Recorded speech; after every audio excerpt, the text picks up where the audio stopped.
Hello there, and welcome to the Sleepy Economics channel. Tonight we follow a single, quiet thread, like a lamp carried gently through the dim corridors of an old Roman house, and that thread leads us into the daily life and architecture of ancient Rome. For thousands of years, the way people built their homes, baked their bread, and paid for their bathwater has shaped how entire civilizations understood trust, effort, and belonging.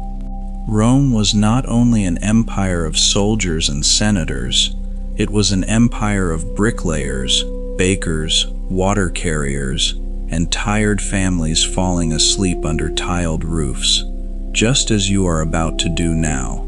If stories like this help you drift off, consider leaving the video a quiet like or a gentle comment so more evenings like this one can find their way to you. For now, let your shoulders soften into whatever is holding you. Let your breathing slow, unhurried, without effort. Let your thoughts loosen the way mortar softens before it sets. Let's begin. Rome began as a cluster of huts on a hill above a marshy river. In its earliest centuries, the city was small enough that a farmer could walk from his field to the riverbank in an afternoon, past mud brick walls and thatched roofs that would one day give way to marble. The Tiber River was the city's first economic lifeline, carrying grain, stone, and strangers into a settlement that had not yet learned how large it would become. Even then, the shape of a street was already a kind of promise, a line drawn between neighbors who agreed, without ever saying so, to share a future.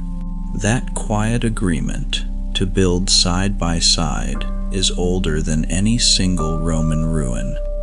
The Roman Forum began as nothing more than a drained swamp between two hills.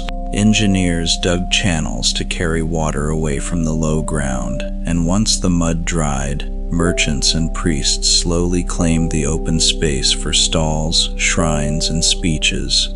Within a few generations, this reclaimed marsh became the beating administrative and commercial heart of the entire Mediterranean world.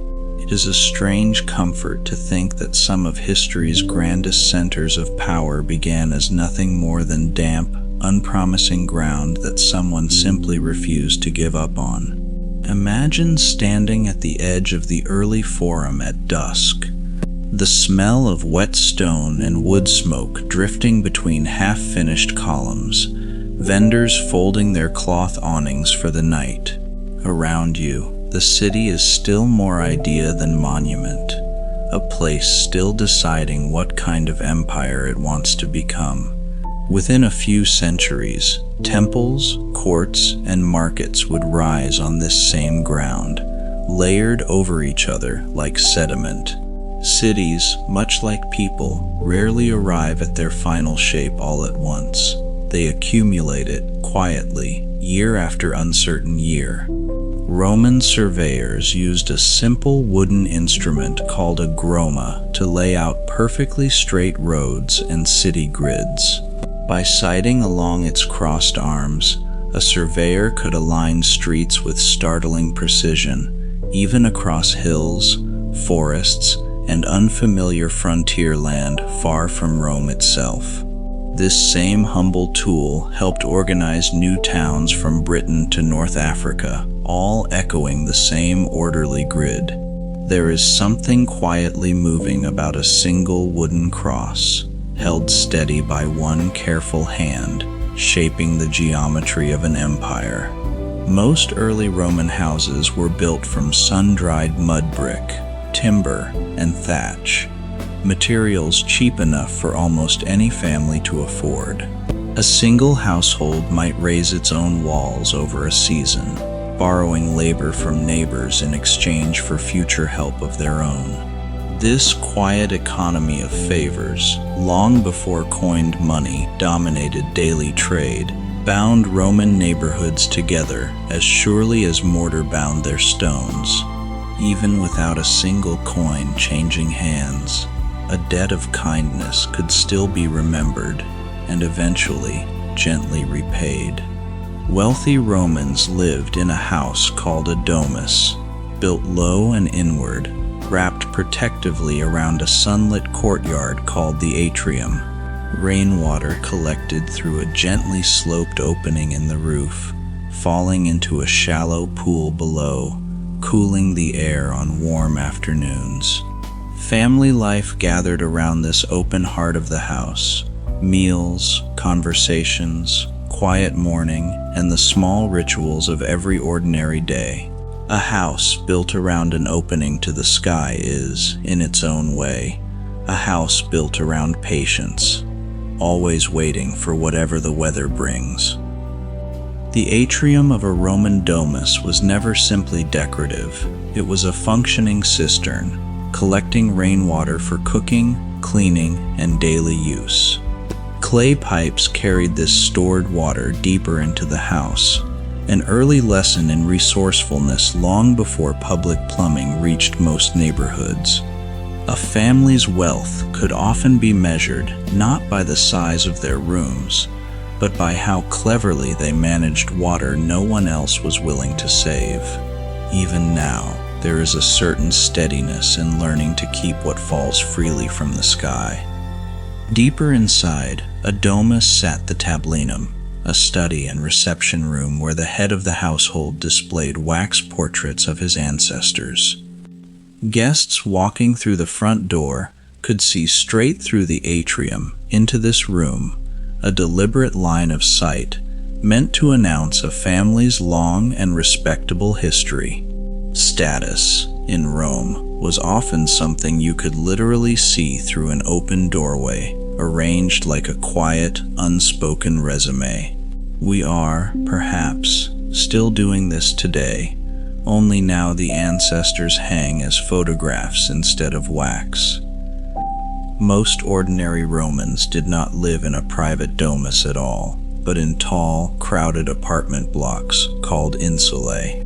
These buildings could rise 5 or 6 stories above the street, packed with small rented rooms stacked one above another like shelves in a busy warehouse. The lower floors, closer to fresh water and farther from fire risk, cost noticeably more than the cramped, sweltering rooms near the roof.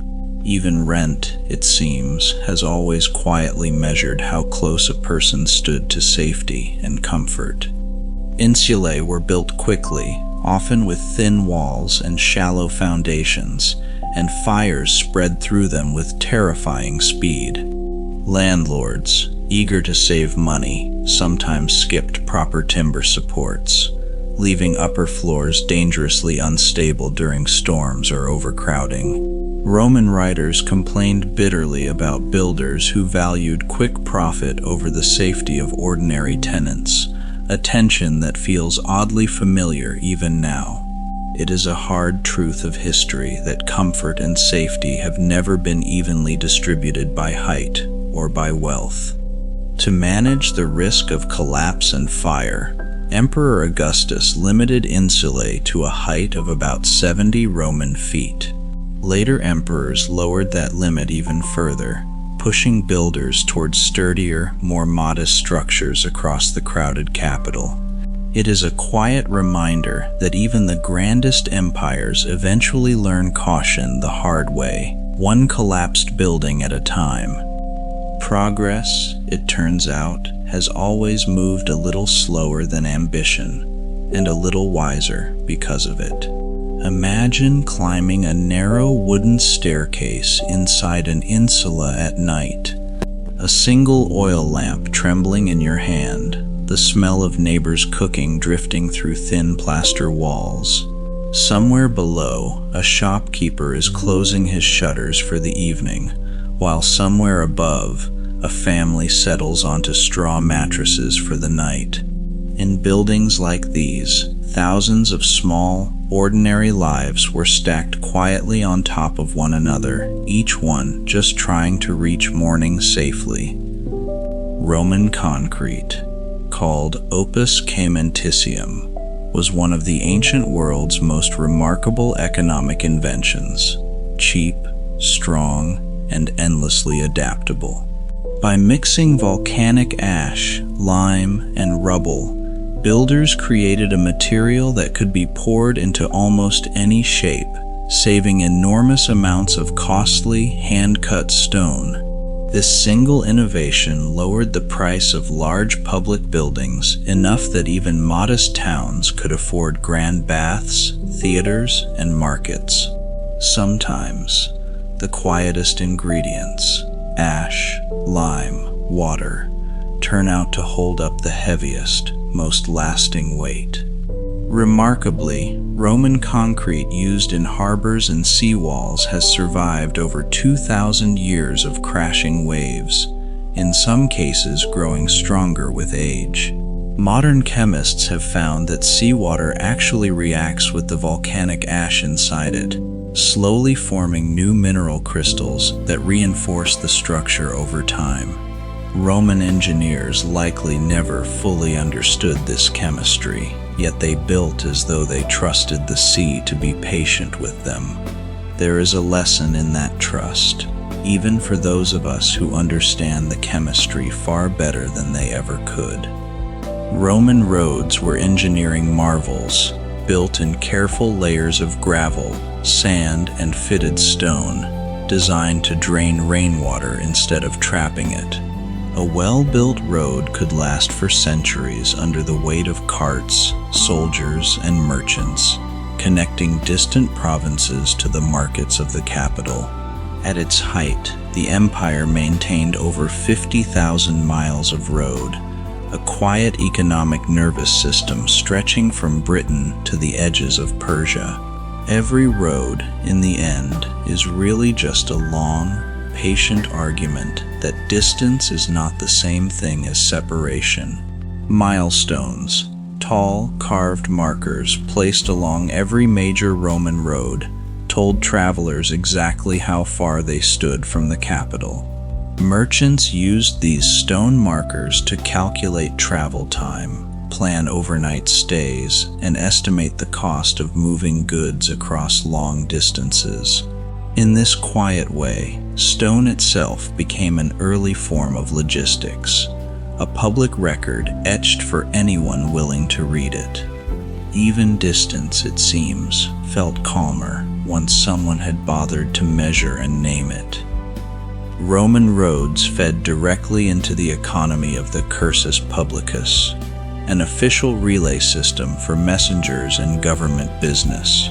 Riders could change horses at stations spaced roughly a day's journey apart, allowing news and orders to cross the empire far faster than any single horse could manage alone. A message from a distant province might reach Rome in days rather than weeks, astonishingly fast for its era. Speed, even then, was never really about one traveler. It was about many hands quietly passing something forward. Imagine a lone rider arriving at a roadside station just after sunset, dust clinging to his cloak, his horse breathing hard beneath torchlight. A station master leads out a fresh horse, while the rider gulps water and stretches his tired legs for only a moment. Within minutes, he is moving again, carrying someone else's urgent words toward a city he may never fully see for himself. Rome's aqueducts were among the ancient world's most astonishing feats of engineering, carrying fresh water across valleys using nothing but gravity. Some aqueduct channels sloped only a few inches over an entire mile, a precision achieved without modern surveying tools of any kind. By the height of the empire, 11 major aqueducts supplied the capital with more fresh water per person than many modern cities provide today. It is a strange, humbling thought that ancient engineers, working with ropes and careful eyes, could outmeasure so much of what came after them. Much of an aqueduct's length ran underground, protected from weather, sabotage, and evaporation. hidden quietly beneath ordinary fields and roads. Only where valleys interrupted the landscape did Romans raise the towering stone arches most people picture today, like the Pont du Gard. These visible arches were, in truth, only the smallest visible portion of a much longer, mostly buried system. Perhaps that is true of most great achievements. The grandest part is rarely the part anyone actually sees. Maintaining Rome's aqueducts required a dedicated official called the curator aquarum, along with a permanent staff of enslaved and free workers. These workers inspected channels for leaks, cleared mineral buildup, and repaired stonework damaged by roots, frost, or simple age. Much of this difficult, unglamorous labor fell to enslaved people, whose names were rarely recorded even as their work quietly sustained an entire city. Behind every steady stream of water lay countless hidden, uncredited hands, patiently keeping the whole fragile system alive. Water reaching the city was distributed through a careful hierarchy, first to public fountains, then to baths, and only last to private homes. Wealthy households paid a fee for the privilege of a private pipe, while most ordinary citizens filled jars daily from public basins on the street corner. This layered system meant that even the poorest resident of Rome usually had reliable access to clean drinking water, a genuine rarity in the ancient world. Sometimes fairness is not about giving everyone the same thing, but about making sure no one is ever entirely without it. Public fountains dotted every neighborhood of Rome, simple stone basins fed continuously by the aqueduct network above. These fountains became natural gathering places where neighbors exchanged news, children played, and tired travelers paused to rest and drink. Water, in this way, was never only a resource. It was also, quietly, a form of shared civic conversation. Even now, something in us still gathers near water, drawn by an instinct far older than any city. The Roman public baths, or thermae, were among the most important social and economic institutions in daily Roman life. For the price of a single small coin, almost anyone, rich or poor, citizen or foreigner, could enter and spend hours moving between hot, warm, and cold pools. Grand imperial baths like those of Caracalla could hold over 1,000 bathers at once, alongside libraries, gardens, and exercise courts. In a city sharply divided by wealth, warm water quietly offered one of its very few truly equal pleasures. Roman baths were heated by an ingenious system called a hypocaust, where furnaces pushed hot air beneath raised floors and through hollow wall channels. Slaves stoked these furnaces continuously, feeding them wood and charcoal to keep floors warm enough that bathers wore wooden sandals just to walk comfortably. The comfort of the bathhouse rested, quite literally, on the exhausting, sweat-soaked labor of workers who rarely enjoyed its pleasures themselves. Warmth, so often, has traveled a long and unequal road before it finally reaches someone's bare feet. Imagine stepping barefoot across sun-warmed marble in a Roman bathhouse, steam curling gently around your ankles, distant laughter echoing off high vaulted ceilings. Around you, senators and shopkeepers alike sink into the same warm water, all their daily titles quietly dissolved by heat and steam. For an hour or two, the bathhouse offered something rare in Roman life, a shared, unhurried stillness that no coin could really improve upon. Entry fees to Roman baths were kept deliberately low, sometimes covered entirely by wealthy politicians hoping to win public favor. This practice, called urgetism, turned generosity into a quiet form of political currency, exchanged for popularity rather than coin. A single donor's name might be carved above a bathhouse entrance for centuries, a lasting advertisement for one afternoon of borrowed goodwill. Perhaps memory, more than money, was always the real prize being spent for. Roman bathhouses often included a strigil station, where bathers scraped oil and dirt from their skin using a curved bronze tool. Since soap was rare and expensive, Romans instead rubbed olive oil into their skin, then carefully scraped it away along with the day's grime. Wealthy Romans sometimes had enslaved attendants perform this scraping for them, turning simple hygiene into a small, quiet luxury. Cleanliness, it seems, has always been shaped as much by who could afford the help as by the water itself. Beneath Rome's busy streets ran the Cloaca Maxima, one of the earliest large-scale sewer systems in the ancient world. Originally built to drain the swampy Forum, it later carried wastewater from public latrines and bathhouses directly into the Tiber River. Sections of this ancient sewer, remarkably, remained in use for over 2,000 years, long after the empire that built it had faded away. Even the humblest infrastructure, hidden entirely underground, can quietly outlast the grandest monuments built above it. Public latrines in Rome were often communal, with rows of stone seats set closely together above a continuously flowing channel of water. Romans socialized openly while using these facilities, treating what modern visitors might find awkward as simply another ordinary part of the day. A sponge on a stick, rinsed in a shared trough of water, served in place of paper for most public restrooms. Every culture, it turns out, quietly decides for itself what should feel private and what can simply be shared.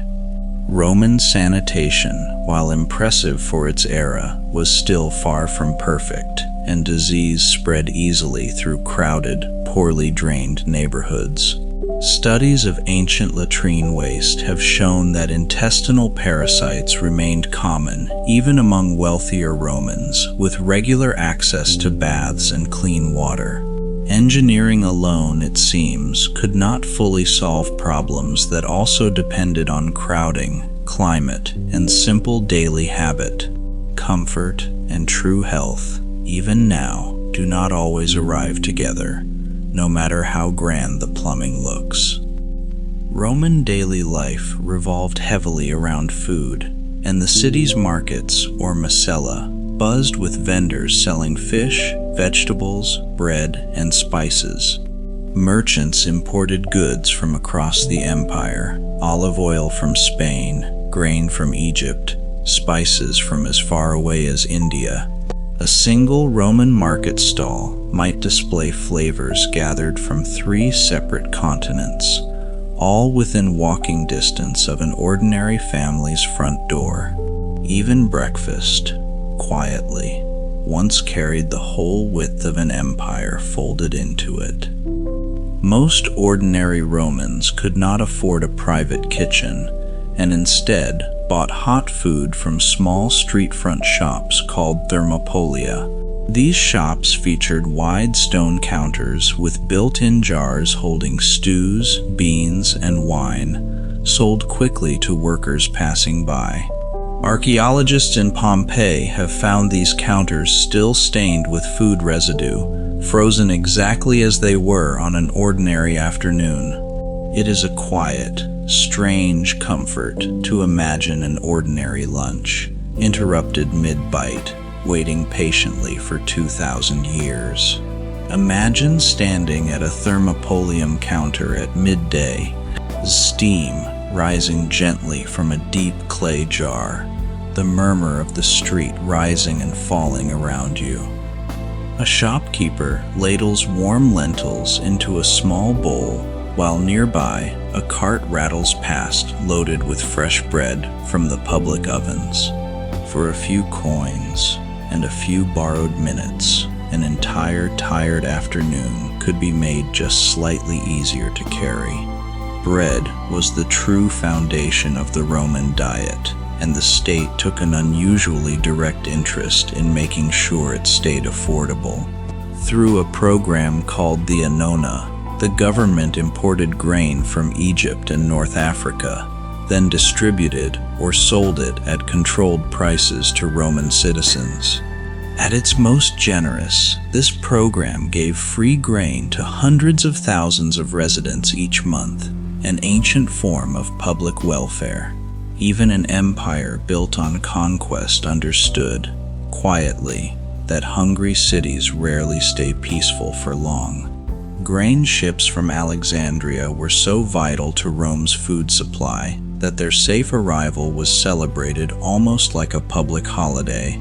A single delayed convoy could send bread prices sharply upward, unsettling an entire city dependent on distant harvests.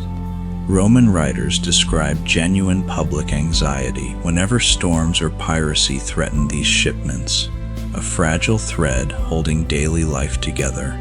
Even the mightiest capital in the ancient world quietly depended on the patience of wind and sea. Roman bakeries, called pistrina, used large stone mills turned by donkeys or enslaved workers to grind grain into flour each day. This grinding work was physically brutal, and criminal offenders were sometimes sentenced to labor at these mills as a harsh form of punishment. Bread, warm and ordinary on a family's table each evening, carried within it hours of exhausting, largely invisible effort. It is worth remembering, gently, how much quiet labor usually sits behind even the simplest, most familiar comfort. Wine was central to Roman daily life, consumed at nearly every meal, though almost always diluted generously with water.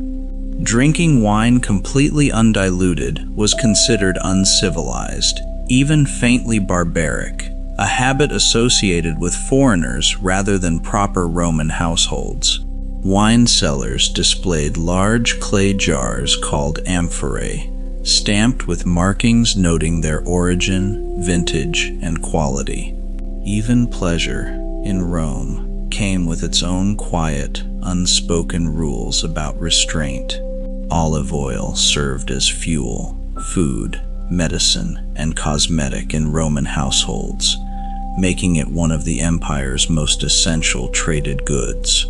Merchant ships carried enormous quantities of oil from Spain and North Africa to Rome, where empty amphorae were sometimes stacked to form entire artificial hills. One such hill, Monte Testaccio, still stands today, built almost entirely from broken oil jars discarded over centuries. Even waste, given enough patient time, can quietly become its own strange kind of monument. Clothing in Rome reflected both practicality and social status, with the toga reserved specifically for adult male citizens on formal occasions. A toga required many yards of wool, carefully draped and pinned, making it heavy, expensive, and genuinely uncomfortable in Rome's summer heat. Most Romans avoided wearing one unless attending court, religious ceremonies, or important public business. Even symbols of honor, it seems, have always come with a quiet, private cost to actually wear them. For everyday activity, most Romans preferred a simple tunic, a loose garment belted at the waist and easy to move in. Working Romans, laborers, and enslaved people wore shorter, plainer tunics suited to physical activity rather than formal display. Color and fabric quality quietly signaled wealth, since dyes like Tyrian purple were extraordinarily expensive to produce. A single color, dyed carefully from crushed sea snails, could once mark the entire distance between two very different lives. Roman households were organized around the paterfamilias, the male head of the family, who held legal authority over the entire household. This authority extended to children, enslaved workers, and even adult sons, at least in strict legal theory, if not always in daily practice. Roman family life, warm as it often appears in letters and inscriptions, still rested on a deeply unequal legal foundation. Affection and hierarchy, uncomfortably, have often lived side by side within the very same walls. Roman mothers played a central, respected role in raising children, and many inscriptions honor mothers for their wisdom, patience, and moral guidance. Wealthier families sometimes hired Greek tutors to educate young children at home before eventually sending sons to more formal schools. Daughters typically received a more limited education, focused on household management and eventual marriage. Even where opportunity was unevenly shared, care and devotion within a home rarely followed such narrow, official lines. Slavery was deeply woven into nearly every layer of Roman daily life, from farm labor to household chores to skilled trades. Enslaved people worked as cooks, tutors, accountants, and craftsmen, and a skilled or educated slave could sometimes eventually earn or purchase freedom.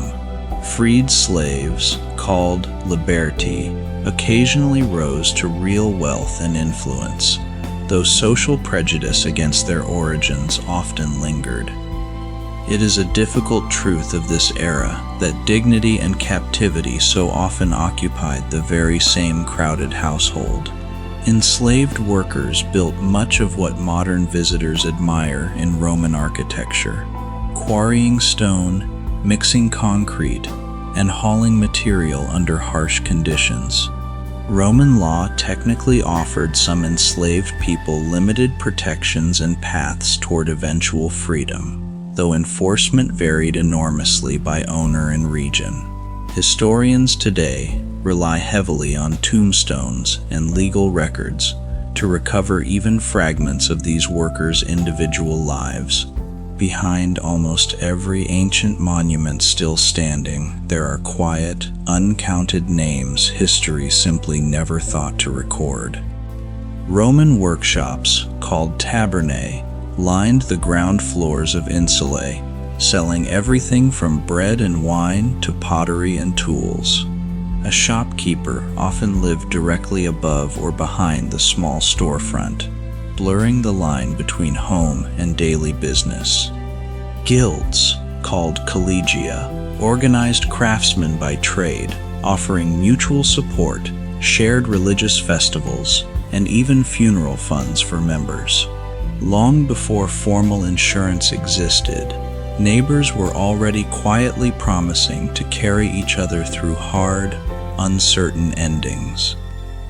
Roman blacksmiths, potters, and carpenters typically trained through long apprenticeships, learning their craft directly from an experienced master. Skilled trades were often passed down within families, with sons learning a father's exact techniques across many patient years. Roman craftsmanship, particularly in metalwork and pottery, was traded and admired far beyond the empire's own borders. Even now, there is something steadying about a skill passed carefully from one patient hand into another. Imagine the narrow street of a craftsman's quarter at dawn, shutters creaking open one by one, the ring of a hammer meeting metal somewhere down the block.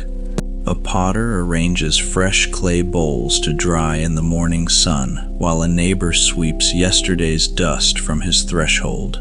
Ordinary mornings like this one, repeated for centuries, quietly built the whole rhythm of a working Roman city. Roman religion was deeply woven into daily and civic life, with household shrines called lauraria found in nearly every home. Families made small daily offerings to household gods, the lares, believed to protect the home, hearth, and family fortune. Larger public temples, meanwhile, doubled as treasuries, storing both a city's sacred objects and its financial reserves. Faith and finance, in Rome, often shared the very same quiet, guarded room. The Pantheon in Rome remains one of the ancient world's most extraordinary architectural achievements, its massive dome still unreinforced by any modern steel. Builders lightened the concrete mixture as it rose higher, using progressively lighter stone toward the dome's summit to reduce its overall weight. At its center, a single open oculus lets in sunlight, rain, and open sky, unchanged for nearly 2,000 years. Some structures, it seems, were built not to hide from time, but to quietly welcome it in.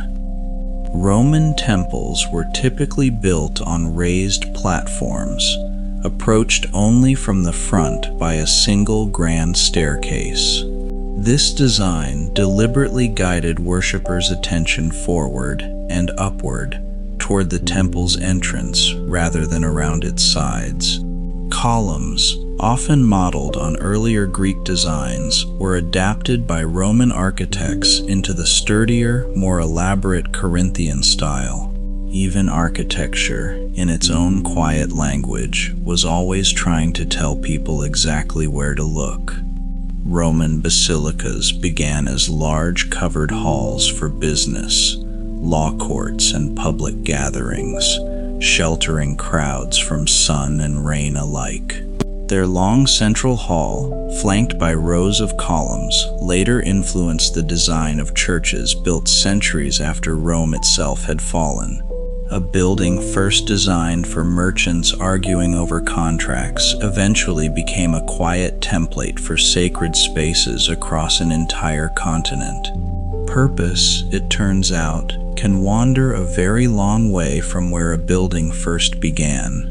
Roman entertainment centered heavily around the amphitheater, the most famous being the Colosseum, completed under Emperor Vespasian and his son Titus.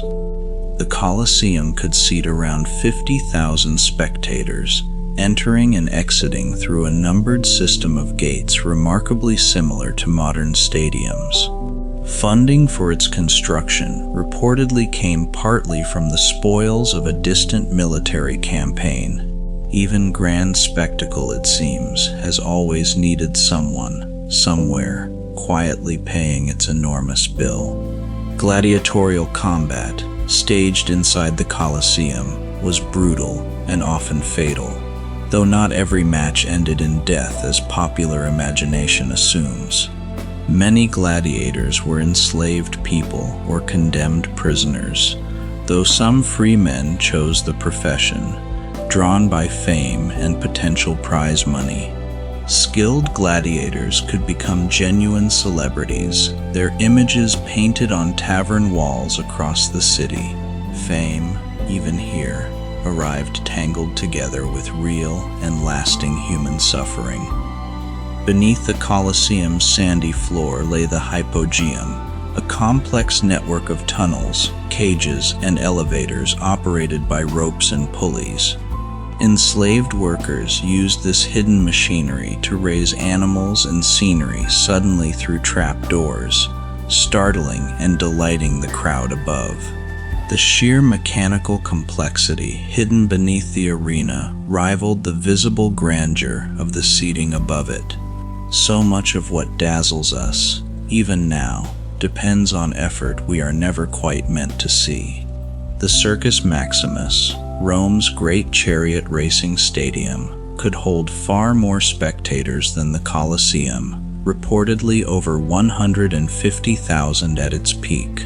Chariot teams, distinguished by colors like red, blue, green, and white, inspired passionate loyalty, not unlike modern sports rivalries. Wealthy Romans placed considerable sums betting on their favored team, and successful charioteers could earn extraordinary fortunes. Passion for a game, it seems, has always found its way quietly into people's pockets as well as their hearts. Imagine the roar rising from the Circus Maximus on race day, dust rising off the packed track, the ground itself faintly trembling beneath thousands of stamping feet. Chariots round the tight turn at the far end, wheels shrieking, drivers leaning dangerously low against the pull of speed. For one afternoon, an entire city's daily worries could be set gently aside, if only until the final lap. Roman theaters, built into hillsides or raised on arched foundations, hosted comedies, tragedies, and public readings for audiences of every class. Playwrights like Plautus wrote comedies filled with mistaken identities and clever slaves outwitting foolish masters, delighting crowds across the social spectrum. Admission to public performances was often free, funded generously by wealthy patrons seeking public favor. Laughter, it seems, has rarely needed much convincing to gather a willing crowd. Roman streets were narrow, winding, and often chaotic, choked with foot traffic, market stalls, and the noise of daily commerce. Julius Caesar reportedly banned wheeled carts from central Rome during daylight hours, hoping to ease the city's relentless congestion. This meant that deliveries, construction material, and heavy goods moved mostly through the streets after dark instead. Even ancient Rome, it turns out, quietly wrestled with the very same tired question of how a crowded city should move. Roman writers frequently complained about the noise of the city at night, as wagon wheels rattled loudly over uneven paving stones. The poet Juvenal described sleepless nights disturbed by carts, shouting drivers, and the general clatter of urban Roman life. Even in antiquity, a quiet night's sleep in a busy capital city was clearly a genuine and valued luxury. Perhaps every generation, in its own way, has quietly longed for just a little more silence. Roman streets were paved with tightly fitted polygonal stones, designed to drain rainwater toward the edges and into covered channels below. Raised stepping stones allowed pedestrians to cross streets without stepping directly into water or waste, while still permitting narrow cartwheels to pass between the gaps.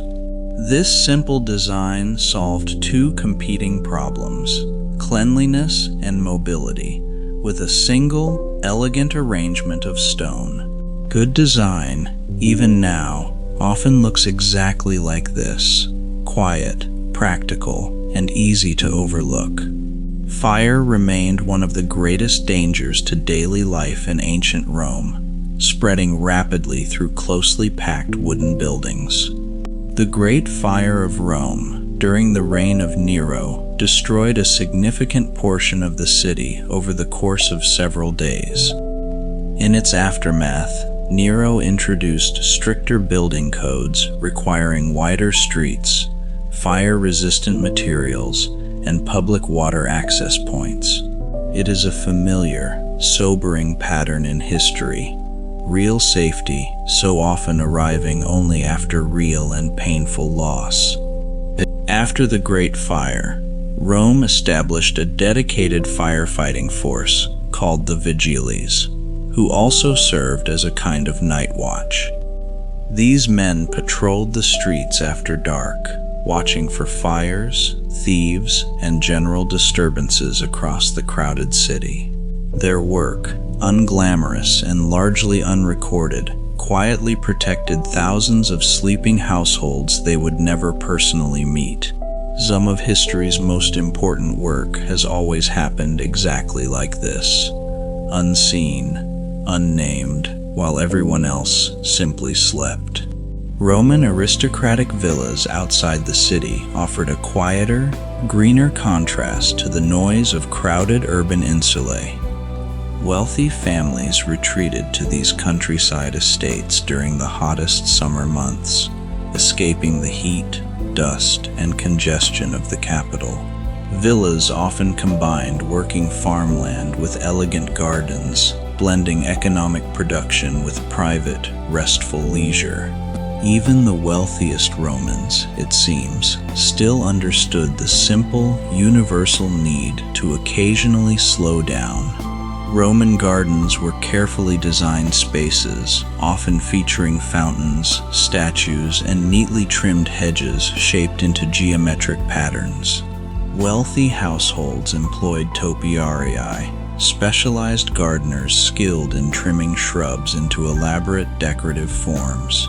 A well-kept garden was considered a quiet but unmistakable display of a family's wealth, taste, and patience. Nature, carefully tended, has always been one of humanity's gentlest and most enduring luxuries. This is what makes daily Roman life so quietly remarkable.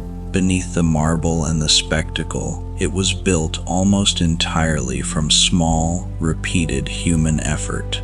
Every aqueduct, every bathhouse, every loaf of bread depended on thousands of ordinary hands working, largely unnoticed, day after unremarkable day. Grand history, so often, turns out to be made of very small and patient labor. Roman children played with toys strikingly similar to those found in later centuries, including dolls, spinning tops, and small wheeled carts. Knucklebones, made from sheep or goat bones, were used in simple games of chance not unlike modern dice. Archaeologists have recovered these small toys from Roman graves, often buried alongside children as cherished, personal belongings. Even across 2,000 years, the small joys of childhood have changed remarkably little. Roman schools, where they existed, were often held in rented rooms or simple open-air spaces rather than dedicated buildings. A teacher, called a literator, taught basic reading, writing, and arithmetic to groups of children seated on simple wooden benches. Discipline was notoriously strict, and Roman writers often recalled their school teachers with more fear than fondness.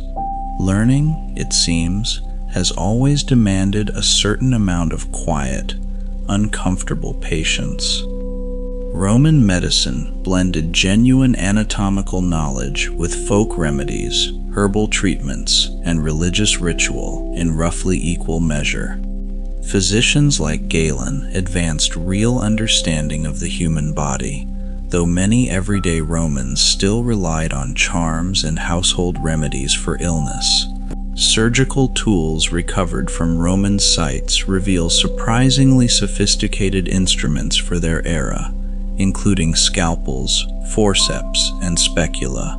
Even without full understanding, people have always found some quiet way to care for one another. Roman money changed hands constantly in daily transactions, from small bronze coins for bread to larger silver denarii for skilled labor. Moneylenders, called argentarii, operated from small stalls near the forum, exchanging currency and recording transactions on wax tablets. These early bankers offered basic loans, currency exchange, and even simple deposit accounts for wealthier clients. Even trust in a coin, it turns out, has always rested quietly on trust in the person handing it to you. Roman shops often displayed painted signs above their doorways, since most customers could not read written words. A goat might mark a dairy shop, while a painted amphora might signal a wine merchant nearby. This simple visual language allowed commerce to flow smoothly, even in a city where literacy remained far from universal. Communication, even without words, has always found some gentle, patient way to make itself understood. Imagine walking home through Rome just after sunset. Shop signs swinging gently overhead, the last vendors packing dried figs and olives into wicker baskets. Somewhere nearby, a baker slides the final loaves from a stone oven, their warmth briefly touching the cooling evening air. Ordinary evenings like this one, repeated for centuries, were the quiet, unremarkable fabric an entire empire was built upon. Roman apartment dwellers relied on portable braziers for cooking and heating, since open fires inside crowded insulae were extremely dangerous. Poorly ventilated rooms sometimes filled with smoke, and fires from unattended braziers remained a constant, quiet household risk. Wealthier homes, by contrast, used the hypocaust heating system also found in public baths, warming floors gently from below. Comfort, once again, so often depended less on need and more on what a family could afford. Roman funerals were important social events, and even modest families saved carefully throughout their lives to afford a proper burial. Burial clubs, similar to trade guilds, allowed ordinary Romans to pool small monthly payments toward funeral costs and memorial stones. A dignified funeral procession, complete with musicians and mourners, was considered essential to a family's lasting reputation. Even in death, Romans found a quiet, communal way to make sure no one was left uncarried. Roman tombs commonly lined the roads just outside city walls, since burial within the city itself was legally forbidden. Families visited these roadside tombs on specific festival days, leaving food, wine, and flowers for deceased relatives. Travelers entering Rome often passed literally through rows of family memorials before ever reaching the city gates. The road into a great city, it seems, has always run gently past the road out of one. Roman architecture relied heavily on the arch, a structural innovation that allowed buildings to span far greater distances than flat stone beams alone. By distributing weight outward and downward through a curved shape, the arch let Romans build taller aqueducts, wider bridges, and larger public halls. This single geometric idea, borrowed and refined from earlier cultures, quietly reshaped what architecture could achieve for centuries afterward. Sometimes the simplest curve, understood deeply enough, can carry far more weight than anyone first expects. Roman triumphal arches celebrated military victories, but they also functioned as lasting economic advertisements for the emperors who built them. Carved reliefs depicted conquered peoples, captured treasure, and grateful provinces, reinforcing the idea that conquest brought prosperity to Rome itself.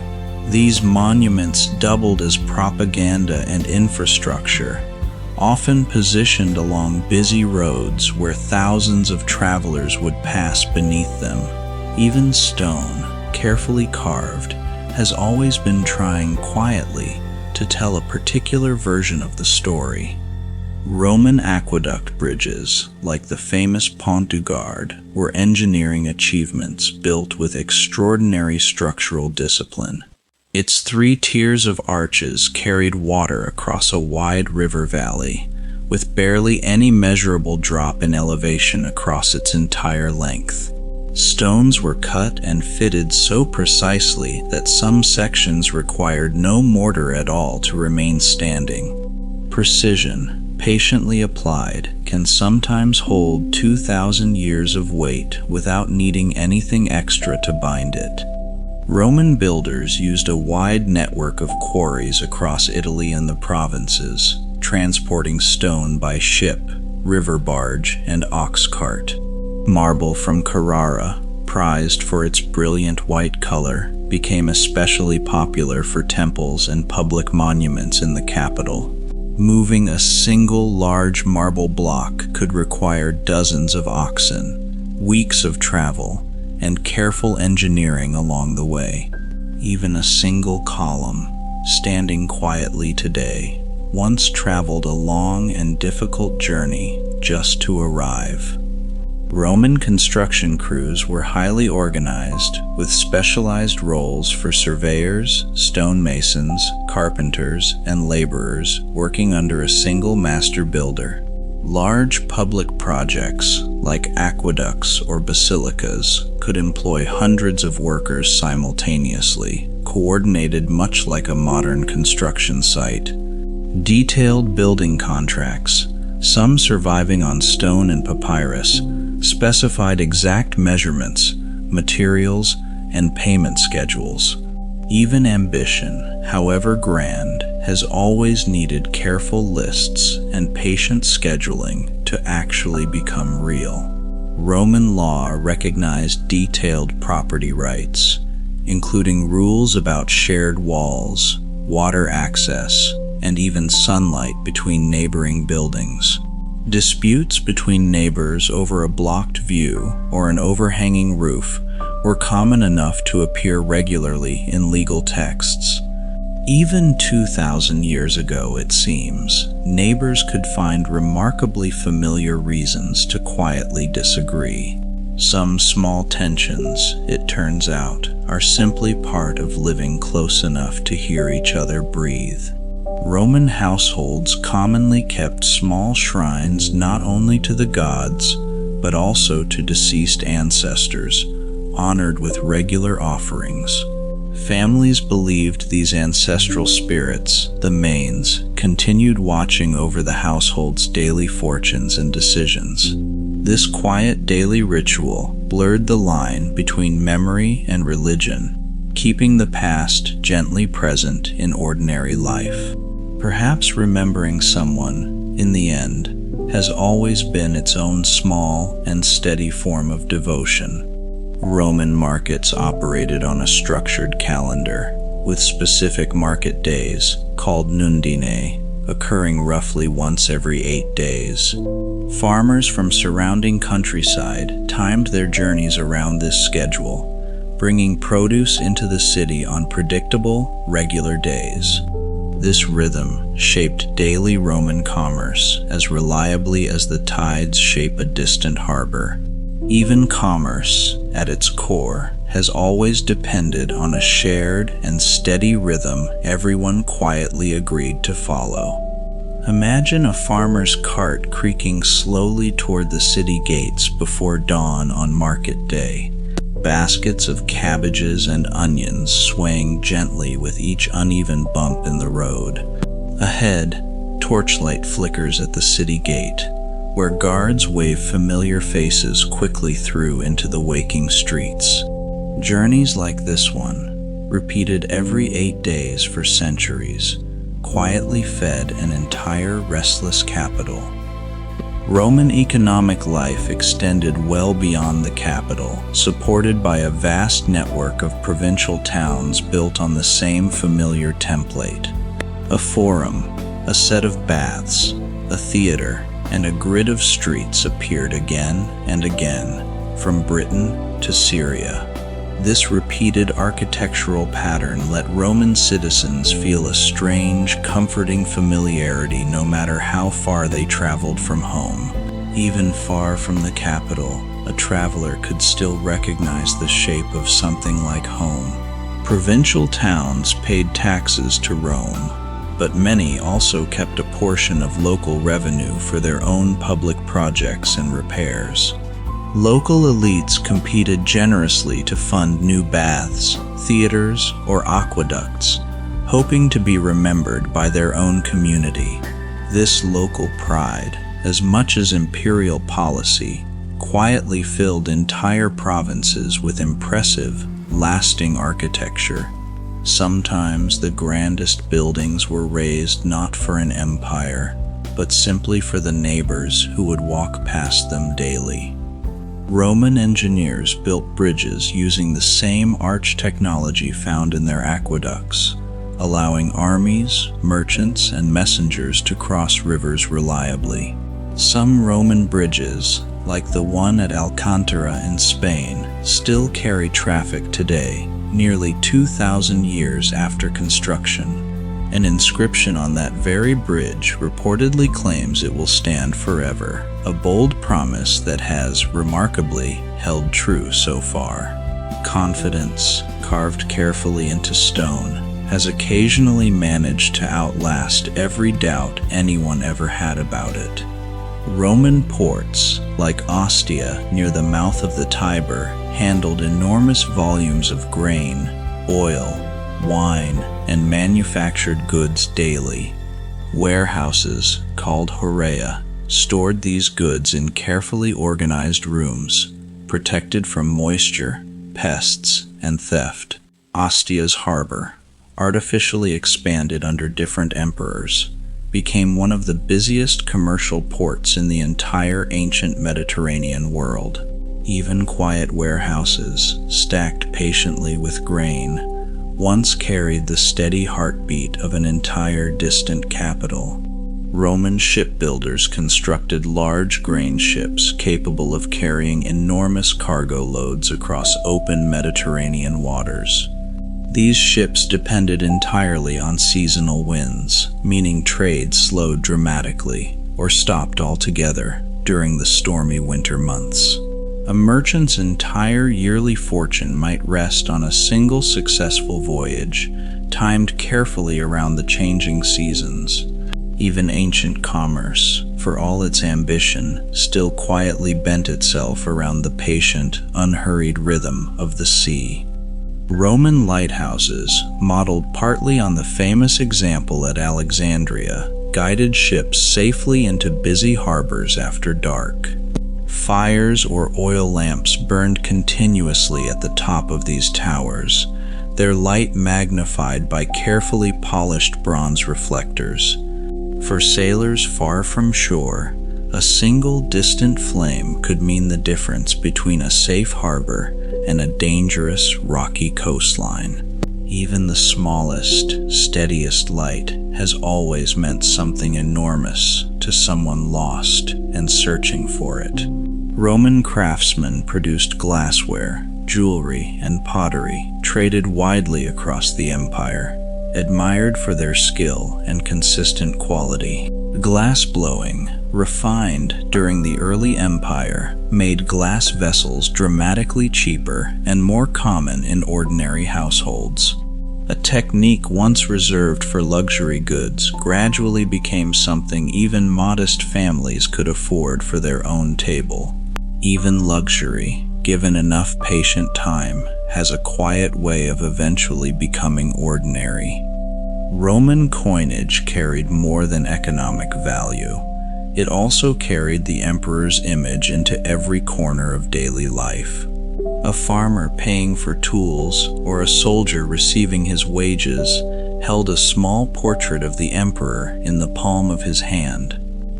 In this quiet, physical way, imperial power traveled into markets, homes, and pockets far beyond anywhere the emperor himself would ever visit. Sometimes influence does not need to travel in person at all. It simply needs to be small enough to carry. Roman households carefully managed household budgets, and surviving wax tablets record everyday expenses like bread, oil, rent, and clothing. Even modest families kept some form of informal accounting, tracking debts owed and payments still expected from neighbors. These small, ordinary records offer historians some of the clearest windows into daily Roman economic life. It is oddly moving that a simple grocery list, kept carefully enough, can still speak clearly across 2,000 years. This is what makes Roman architecture so quietly haunting, So much of it was never meant to be admired, only to be used every single day without a second thought. Bathhouses, roads, and markets were built for ordinary function, and their grandeur, when it appears, feels almost accidental. Perhaps the most lasting beauty has always come from things built simply to be useful and used well for a very long time. Roman urban planning influenced city design for centuries after the empire itself had fallen, echoed later in medieval and Renaissance towns. Grid layouts, central forums, and public water systems reappeared again and again, borrowed consciously by later builders admiring Roman achievement.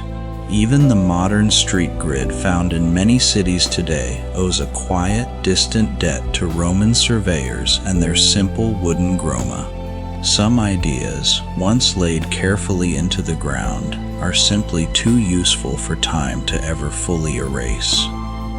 As the Western Empire weakened, many Roman aqueducts, roads, and public baths gradually fell into disrepair from lack of funding and maintenance. Populations shrank in some cities, and grand structures once filled with daily life slowly emptied into quiet, echoing ruins. Yet even in decline, local communities often repurposed Roman stone and brick, building anew from what had come before. Nothing, it seems, is ever truly wasted. Even fallen stone eventually finds another patient use. Many Roman buildings survived not because they were preserved deliberately, but because later generations simply kept using them for new purposes. The Pantheon endured largely because it was converted into a church, protecting it from the slow demolition that claimed so many other monuments. Sometimes survival, across centuries, depends less on grandeur and more on simple, ongoing usefulness. Perhaps the surest way for anything to last is to remain quietly, humbly needed. Roman engineering knowledge did not vanish entirely after the empire's fall, but it took centuries before builders again matched its scale and confidence. Medieval builders admired Roman ruins, sometimes borrowing their techniques, sometimes simply marveling at achievements they could no longer fully replicate. It would be well over 1,000 years before concrete construction reached comparable strength and ambition once again. Even brilliance, once lost, can take a very long, patient while to be quietly rediscovered. Archaeologists today continue uncovering new details about Roman daily life, from preserved bread in Pompeii's ovens to children's handwriting scratched into plaster walls. Each small discovery adds another quiet, human detail to a civilization often remembered mainly for its emperors and its wars. Beneath the marble columns and triumphal arches, Rome was always, first and simply, a city of ordinary people going about ordinary days. Perhaps that is the gentlest truth history can offer, that even empires are built, one unremarkable morning at a time, by people very much like us. The story of Roman daily life and architecture is, in the end, a story about patience, patient engineering, patient labor, and patient, ordinary routine repeated for centuries. Aqueducts carried water because someone measured carefully. Bread reached tables because someone rose before dawn. Roads reached distant provinces because someone, somewhere, simply kept building, one stone at a time. This is what makes ancient Rome so quietly remarkable. Not only what it built, but how steadily, unhurriedly, it kept on building. Behind every Roman public project stood a quiet financial machine, and much of it depended on private tax collectors called publicani. These contractors bid for the right to collect taxes in a province, paying Rome up front and then recovering the sum, with profit from local residents. The system funded roads, grain, and armies without the state needing to manage every province directly. Even an empire this vast still needed ordinary contracts, quietly signed, to hold its distant edges together. Roman taxation relied heavily on the census, a periodic count of citizens, property, and livestock used to calculate what each household owed. Officials traveled from town to town recording names, land value, and family size onto long wax and papyrus registers. This same careful counting, in one of its most famous instances, is remembered even today in an ancient story of a crowded little town called Bethlehem. Numbers, however dry they seem, have always been quietly tangled up with the real lives behind them. Much of Rome's tax revenue arrived not as coin but as grain, oil, and other goods, collected directly from provincial farmland. This tax in kind was stored in vast public granaries, then shipped toward the capital, or toward wherever the army happened to be stationed. A single province's harvest might feed soldiers 1,000 miles away, carried there by a slow, patient chain of ships and carts. Even hunger, far from home, has always depended on someone else's distant and unseen harvest. Customs stations stood at provincial borders and major harbors, charging a small toll on goods entering or leaving Roman territory. Officials recorded cargo on wax tablets, checking amphorae of wine and oil against declared manifests before allowing a ship to unload. These modest fees, collected quietly at hundreds of crossings, added up into a substantial share of the empire's yearly income. Even the busiest trade routes, in the end, always narrowed down to one careful clerk with a wax tablet and a lamp. Bridges and certain roads charged small tolls as well, particularly where private investors had funded costly repairs or new construction. A traveler crossing a well-kept bridge might pay a coin smaller than a loaf of bread, a modest price for dry feet and solid footing. Roman writers occasionally grumbled about toll collectors, much the way modern travelers grumble about long lines. Some small frustrations, it seems, have simply never needed translation across 2,000 years. Imagine a loaded grain barge drifting slowly down a provincial river at dawn, mist curling low over the water, a customs officer already waiting at the next bend with his tablet and stylus ready. The boatman calls out his cargo, coins are counted, and the barge is waved onward toward the sea. Journeys like this one, repeated endlessly across the empire, quietly moved an entire civilization's breakfast from field to table. Beyond the city, much of Rome's true wealth grew in the countryside, on working farms and estates called villae rusticae. These rural villas combined a comfortable main house with barns, presses, and storage rooms, producing wine, oil, and grain for both household use and sale. A well-run estate could support dozens of workers, free and enslaved alike, living and laboring together across the changing seasons.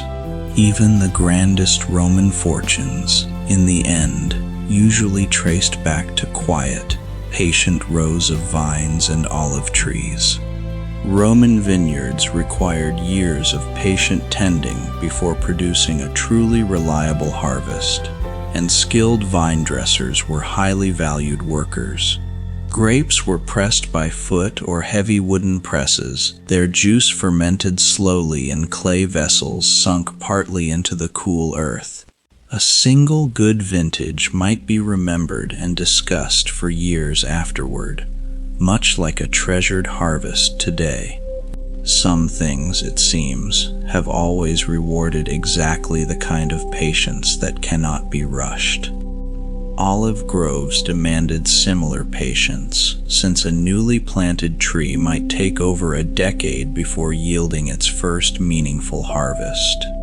Families who planted groves were often investing not for themselves, but quietly, deliberately, for children and grandchildren yet to come. There is something gently moving about labor undertaken for a harvest the planter may never personally taste. Roman irrigation on rural estates used small channels, sluice gates, and occasionally simple water-lifting devices called the Archimedes screw. Careful management of water allowed farmers to coax reliable harvests, even from land that received little natural rainfall during the summer months. Its state managers, called vilici, kept detailed records of planting, harvest, and water use across every field under their care. Even water, patiently guided, could be persuaded to travel exactly where it was needed most. After harvest, grain was separated from stalks on a threshing floor, often trampled by oxen walking in slow, steady circles. Workers then tossed the mixture into the air with wide wooden forks, letting the wind carry away the lighter chaff. This same simple, ancient technique, refined over centuries, remained largely unchanged well into more recent history. Some solutions, once truly good, need remarkably little improvement across a very long stretch of time. Rural granaries, raised on stone footings to protect against damp and rodents, stored surplus grain against the risk of a poor year. A full granary meant genuine security for an estate, a quiet insurance against drought, blight, or an unusually harsh winter. Some provincial towns maintained public granaries as well, a shared reserve meant to steady bread prices during difficult seasons. Even security, it seems, has always looked a great deal like a full room, carefully guarded against an uncertain future.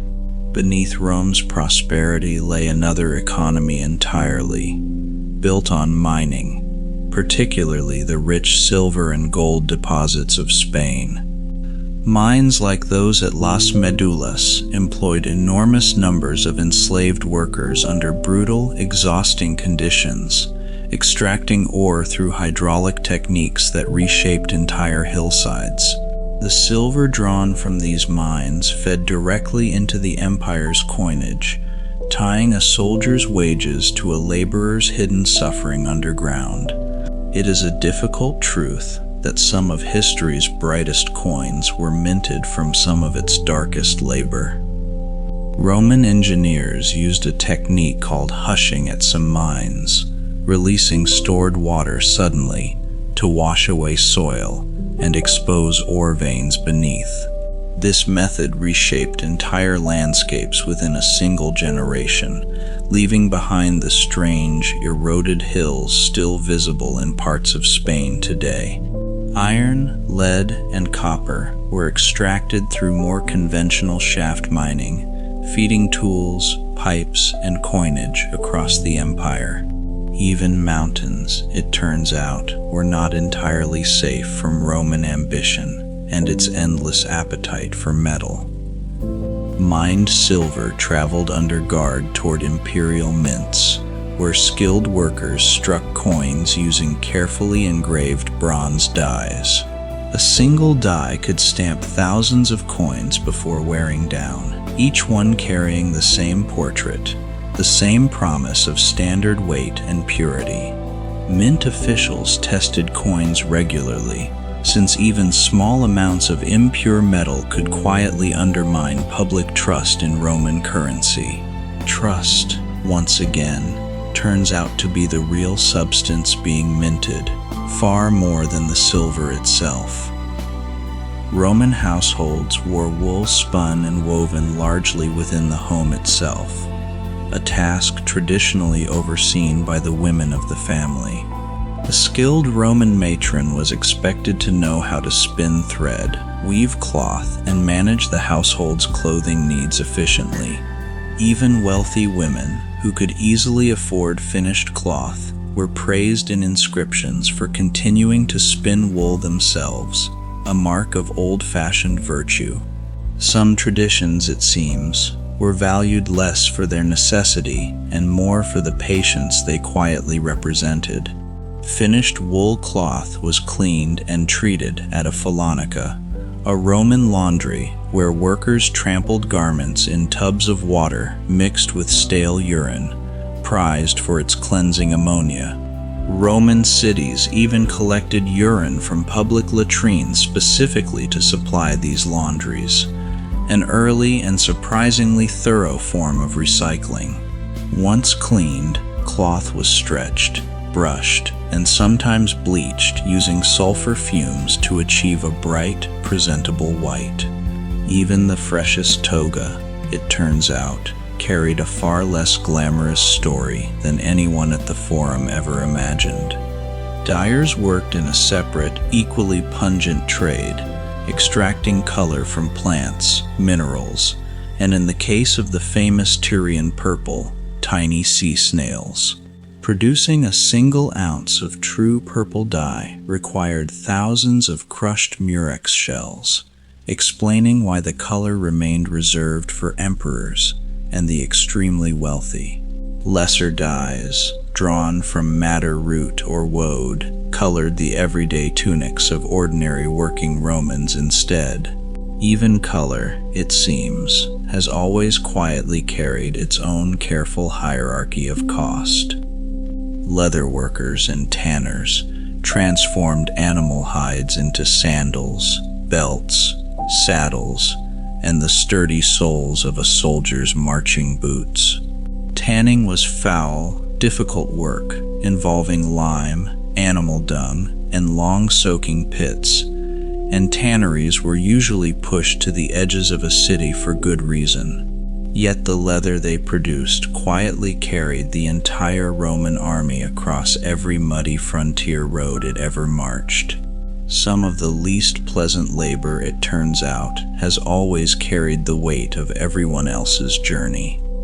Perfumers blended oils with flowers, resins, and spices imported from as far away as Arabia and India, selling scent as a genuine luxury good.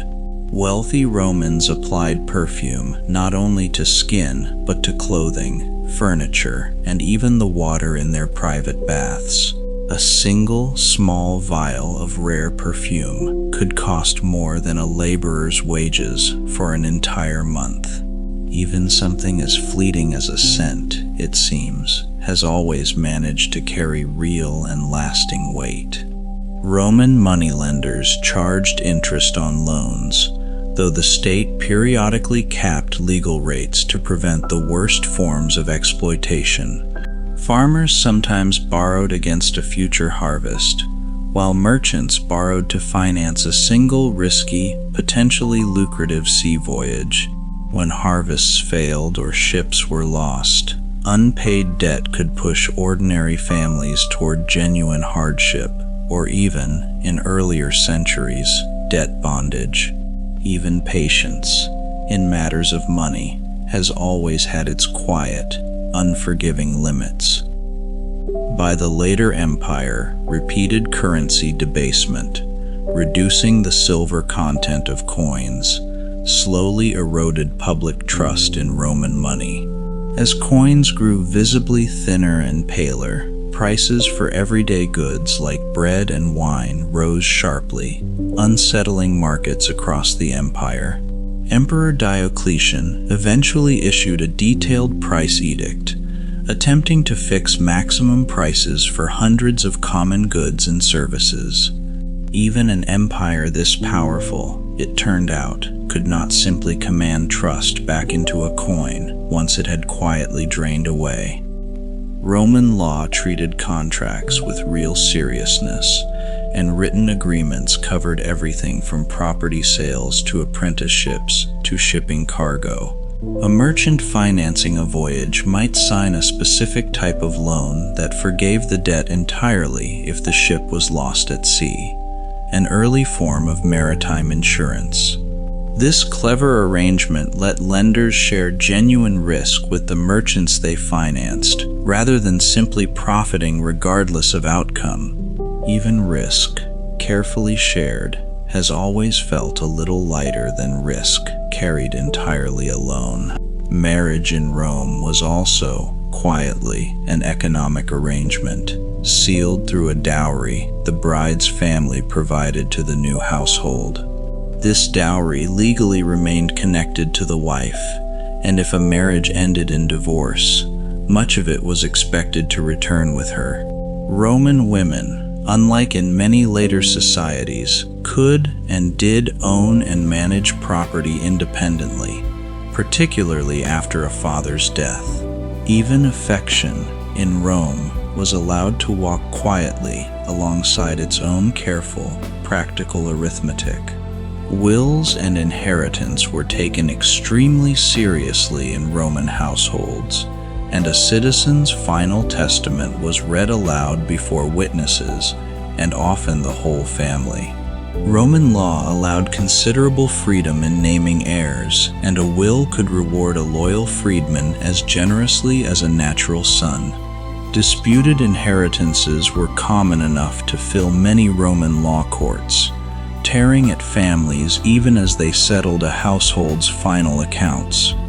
Even love, it seems, has always needed careful, written proof to survive an uncertain future. Some Roman women ran businesses in their own right, particularly widows and freed women who had inherited a workshop, tavern, or trading interest. Inscriptions from Pompeii record women managing bakeries, selling wine, and even overseeing brickyards, their names proudly painted above the door. Legal restrictions on women's public roles did not always match the busy, practical reality of who actually kept a shop running. Daily necessity, it turns out, has always found its own quiet way around whatever rules stood in its path. Wet nurses, often enslaved or freed women, played an essential economic role, feeding infants whose mothers could not or chose not to nurse them directly. Contracts survive specifying a wet nurse's pay, diet, and expected duration of service, treated with the same seriousness as any other skilled labor. A child's earliest bond, quite often, was formed not with a birth mother, but with a hired woman paid to hold and feed them. Care, even when purchased, has never really stopped being genuine care. Midwives assisted at nearly every Roman birth, carrying practical knowledge passed down through experience rather than formal medical training. A skilled midwife might attend dozens of births across a neighborhood, her reputation built entirely on steady hands and hard-won experience. Childbirth remained genuinely dangerous in the ancient world, and Roman families understood this risk with a clear-eyed, quiet realism.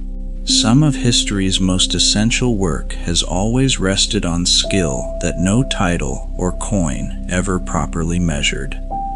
Retired Roman soldiers, after decades of service, often received land grants in newly founded colonies rather than a simple cash pension.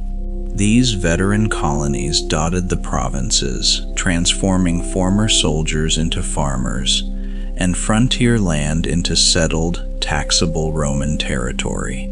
A colony's street grid frequently echoed the layout of a military camp, a quiet architectural memory of the men who founded it. Even peace, it seems, was often built directly on top of the very geometry of war. Veteran farmers brought engineering habits from their military service into civilian life, digging irrigation channels with the same discipline once used for siege trenches. Roman colonies often prospered quickly, benefiting from experienced, disciplined labor and reliable connections back to imperial markets. In this way, the army itself quietly functioned as one of the empire's most effective tools of economic expansion. Sometimes the very same steady hands that once built for war were the ones who later built for home. Imagine a retired soldier walking his newly granted field for the first time. Morning mist still clinging low to unfamiliar grass. An old military measuring cord looped loosely over his shoulder. He paces off the boundary just as he once paced a camp's defenses, marking where his new, quieter life will begin. After so many years of marching toward other people's borders, he finally stood still within one entirely his own. Roman libraries, both public and private, held scrolls of papyrus stored carefully in wooden cases along shelved walls. Wealthy households prided themselves on private libraries, sometimes numbering thousands of scrolls collected across generations of careful acquisition. Public libraries, funded by generous patrons, allowed ordinary literate citizens access to texts they could never otherwise afford. Even knowledge, it seems, has always needed someone quietly willing to pay for the shelf it rests upon. Copying a single scroll by hand could take a skilled scribe several days, making books a genuinely significant investment for any household. Enslaved scribes, often highly educated, copied texts in busy workshops, their careful handwriting the entire foundation of the ancient book trade. A popular new work might be copied dozens of times within weeks, spreading slowly outward from Rome to distant provincial towns. Every idea that reached a distant reader once traveled first through someone else's tired, patient hand. Papyrus itself was imported almost entirely from Egypt, grown along the banks of the Nile and processed into long, durable writing sheets. This dependence on a single, distant source made papyrus prices sensitive to Egyptian harvests, floods, and occasional political disruption. Wax tablets, reusable and far cheaper, served for everyday notes, contracts, and a child's earliest, wobbling handwriting practice. Even words, it turns out, once depended quietly on a river most writers would never personally see. The Roman calendar organized daily and economic life around a fixed cycle of religious festivals, market days, and public holidays. Certain days were marked as unsuitable for legal business or trade, a built-in rhythm of rest woven directly into the civic year. Saturnalia, a beloved winter festival, briefly reversed social order, with masters serving slaves and gift-giving replacing the usual formality of daily life. Even the strictest hierarchy, it seems, occasionally needed a few days each year to simply, gently loosen. Public festivals required enormous organization and funding, often drawn from a combination of state treasury, temple funds, and generous private donors. Games, feasts, and processions during major festivals employed cooks, musicians, decorators, and countless temporary laborers across the city. A single well-funded festival could briefly boost an entire neighborhood's income, much like a modern local economy welcoming visitors for a busy season. Even celebration, it turns out, has always quietly needed its own patient, careful budget. Roman timekeeping relied on sundials and, later, water clocks called clepsydrae, dividing daylight into 12 hours regardless of season. This meant a Roman summer hour lasted noticeably longer than a Roman winter hour, a detail that puzzled and amused even ancient writers themselves. Public sundials in the Forum let ordinary citizens check the time as they went about daily business and trade. Even time itself, in Rome, quietly bent and stretched to match the slow, changing rhythm of the seasons. Roman barbershops, or tanstrine, served as informal gathering places where men had their hair and beards trimmed while catching up on neighborhood news. A visit to the barber could take a surprisingly long time, filled with gossip, political opinion, and the occasional argument over a nicked chin.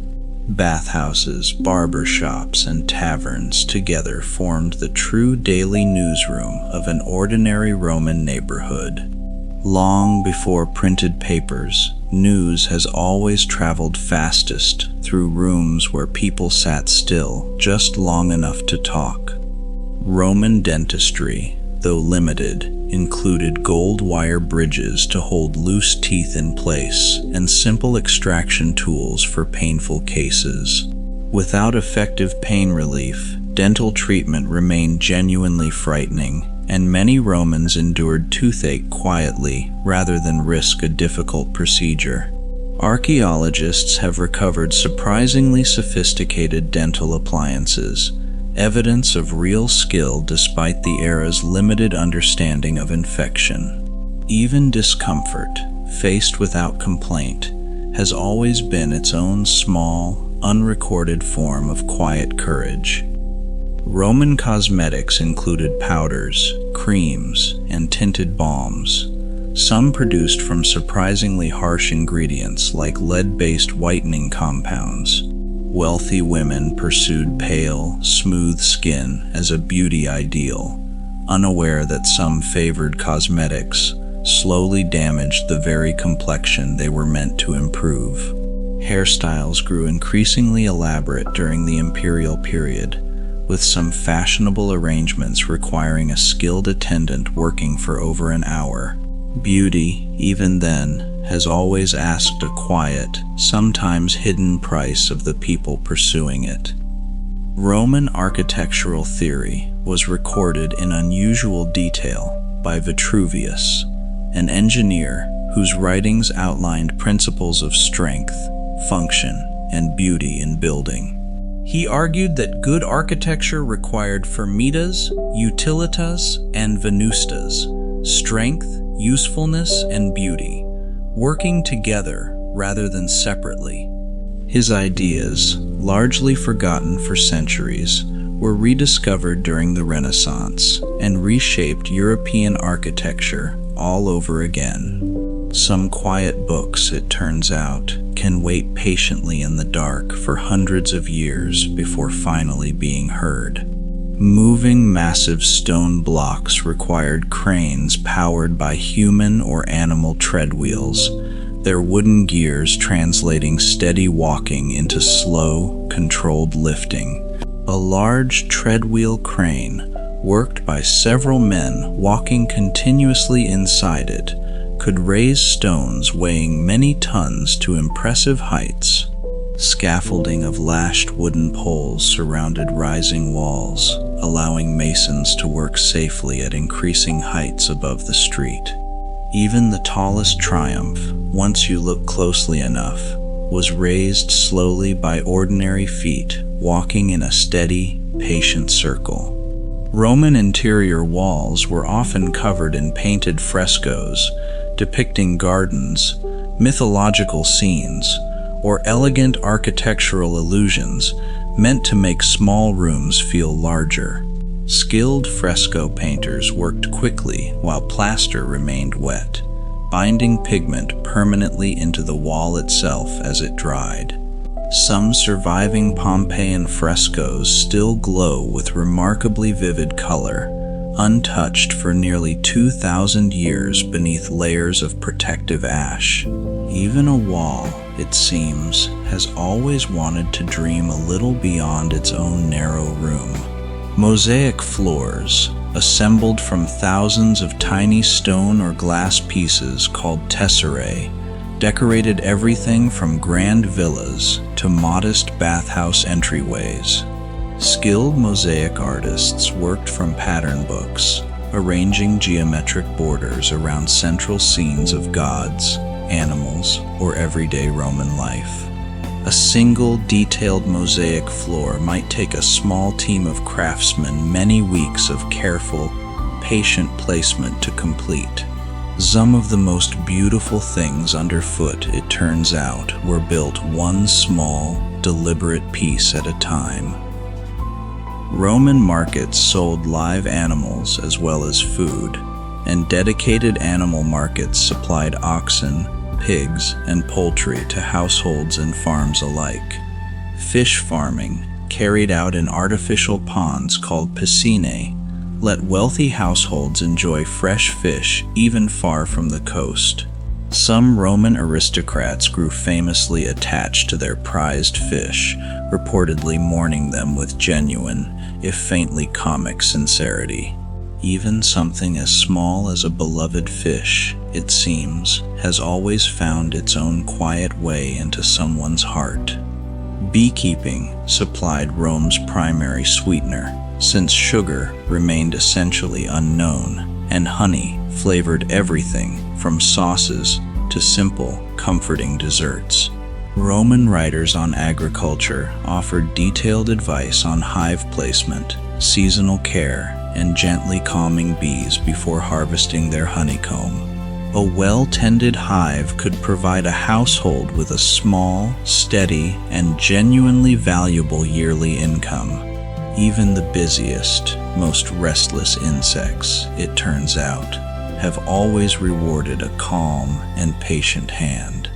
Wild and exotic animals for the arena games arrived through a vast, specialized trade network stretching from North Africa to distant frontier provinces. Lions, elephants, and other creatures were captured, transported, and kept at enormous cost and considerable cruelty, purely for a single afternoon of public spectacle. Merchants who supplied these animals became genuinely wealthy, profiting from an appetite for spectacle that never seemed to fully fade. Even entertainment, chased far enough back, has always rested on a much larger and far less visible cost. Veterinary care, though informal by modern standards, mattered enormously in an economy that depended so completely on healthy oxen, horses, and mules.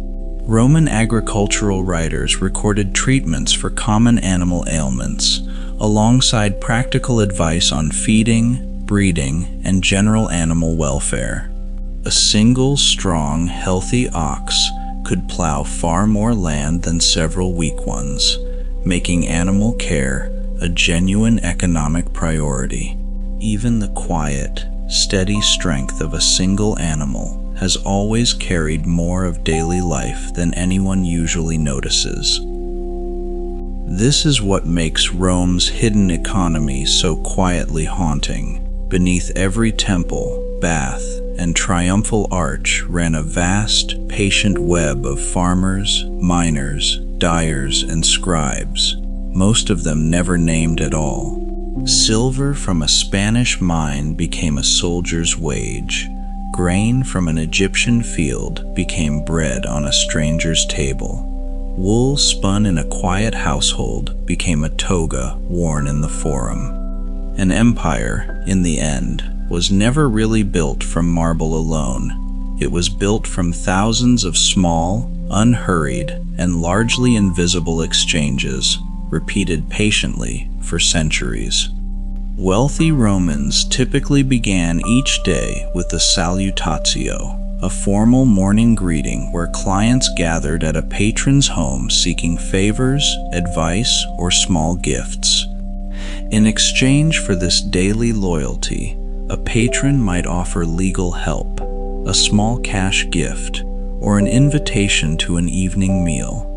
This patron-client relationship quietly organized much of Roman social and economic life, long before any formal social safety net existed. Even generosity in Rome moved carefully through relationships built and renewed one ordinary morning at a time. Imagine standing in a crowded atrium just after sunrise. Dozens of quiet clients shifting on their feet, waiting for a patron's steward to finally call their name. A few coins change hands discreetly, a favor is promised, and the crowd slowly disperses back into the waking city streets. A single morning greeting like this one could, in its own small way, decide whether a family ate comfortably that week. Freed slaves, once granted liberty, typically remained bound to their former owner through this same patron-client relationship, now as a freedman rather than property.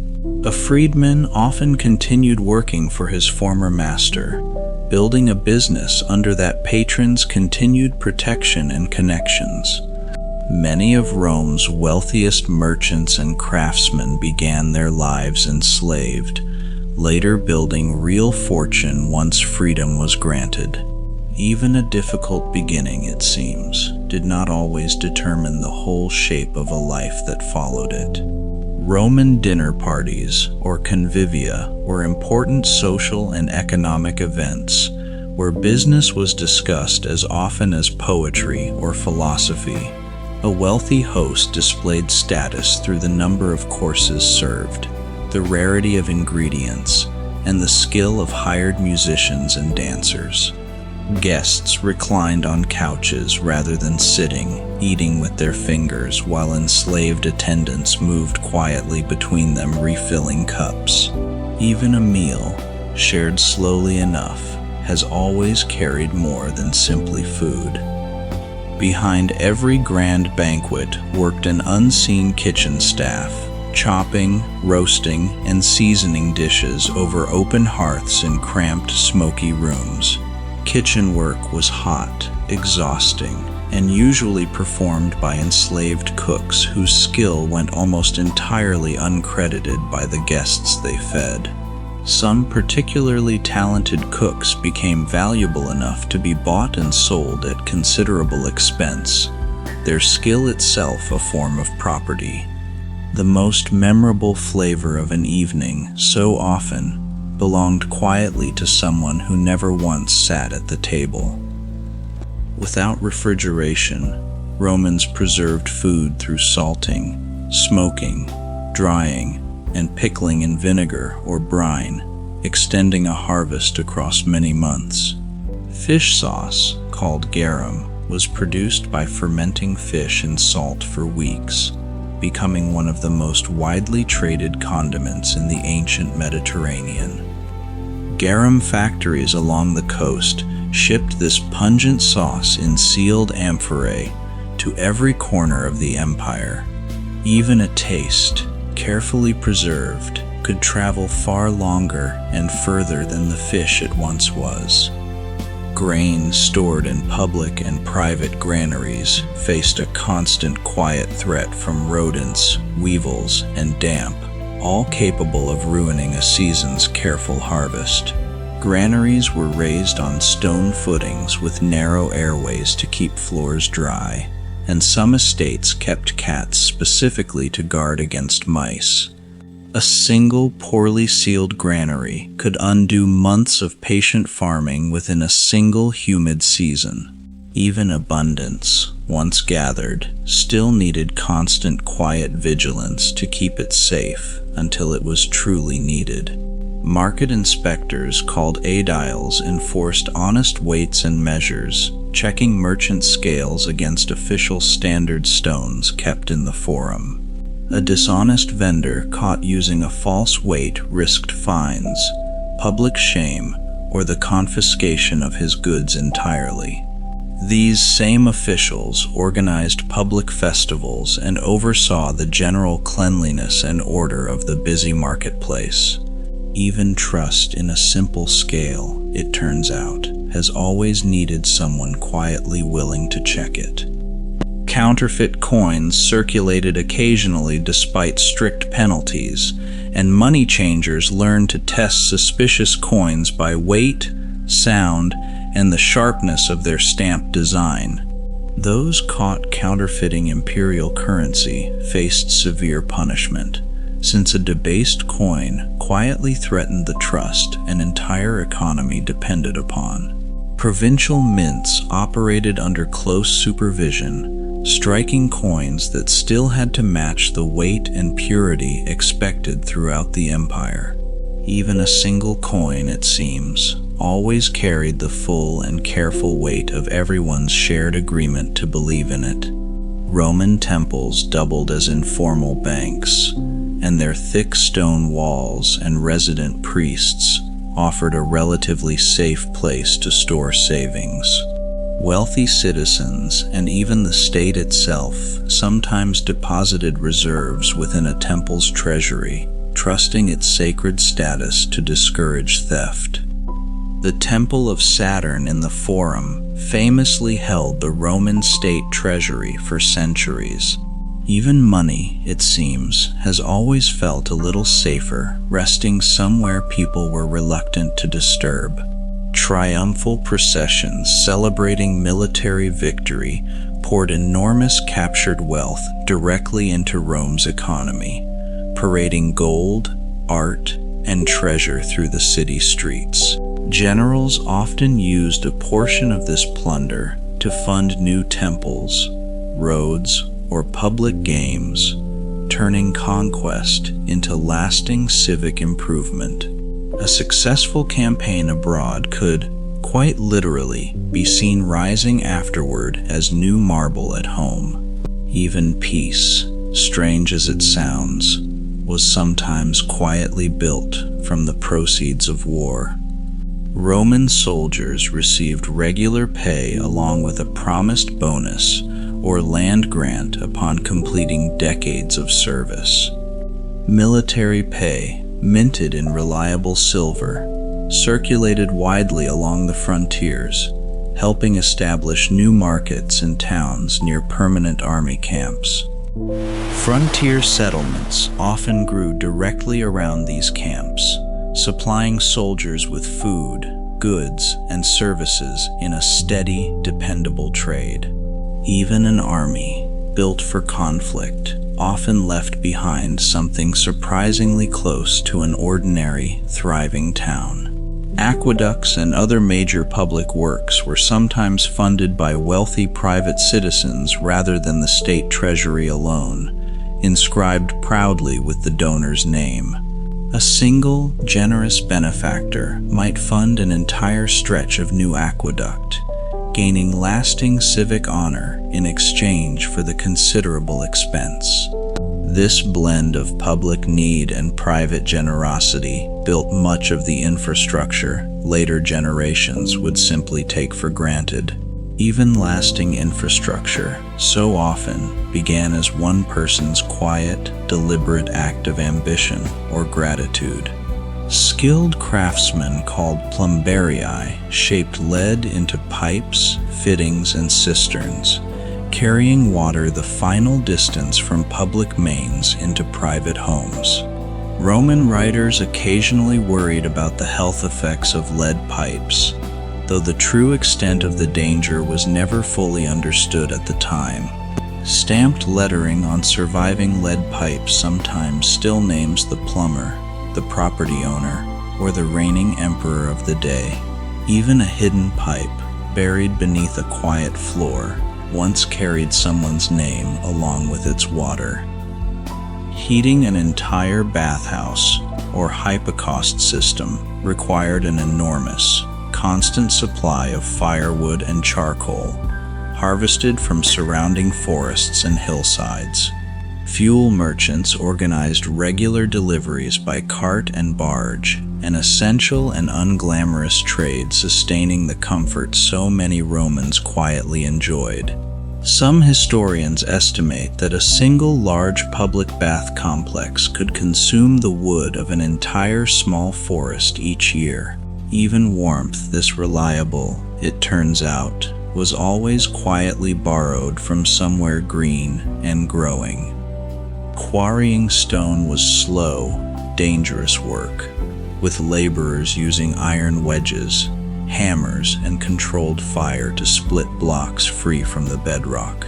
Quarry labor, often performed by enslaved workers or convicted criminals, ranked among the most physically brutal jobs in the entire Roman economy. Once cut, blocks were dragged on sledges to nearby rivers, then floated toward the coast for the long sea journey to Rome. Even the smoothest marble column, polished and admired for centuries, began its life torn roughly from a hillside by exhausted hands. Sculpture workshops turned imported marble into portrait busts, honorific statues, and temple decoration, employing master carvers alongside younger apprentices. Wealthy families commissioned portrait busts to display in their atrium, preserving a recognizable likeness of ancestors for future generations to admire. Skilled sculptors were valued highly enough that their individual styles could sometimes be recognized across different surviving works. Even stone, patiently shaped, has always been trying to hold onto a face that time would otherwise slowly erase. Roman funerary monuments supported an entire specialized trade of stonecutters who carved names, ages, and short epitaphs onto tombstones, lining the roads outside every city. Even modest families saved carefully to afford a simple inscribed stone, a lasting, physical proof that someone had lived, worked, and been loved. Many surviving epitaphs record not military glory, but simple trades: a baker, a midwife, a beloved wife, remembered plainly and warmly.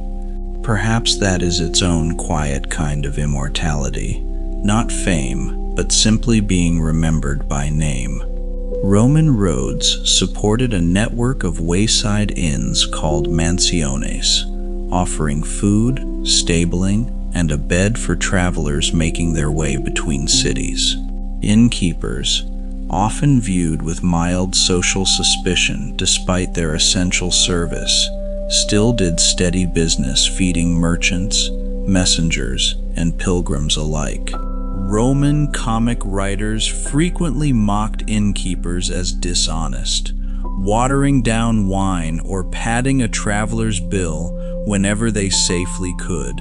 Some professions, it seems, have always carried a reputation only half deserved, repeated the same way in every generation. Wealthy Romans traveled through the city in a litter, a covered chair carried on poles by several strong enslaved bearers. This mode of transport let a passenger avoid crowded, uneven streets entirely, arriving clean and unhurried at their destination. The comfort of the ride rested entirely on the strength and endurance of the men carrying it, a burden rarely acknowledged by the passenger inside. Even a smooth, gentle journey, it turns out, has often depended on someone else's far less gentle effort.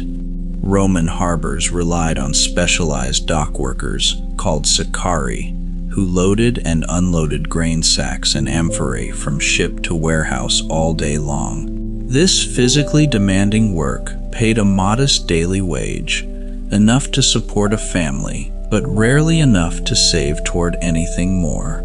A busy port like Ostia might employ hundreds of these workers, their steady labor keeping the capital's food supply moving without pause. Even the grandest granary, full and secure, only ever got that way one carried sack at a time.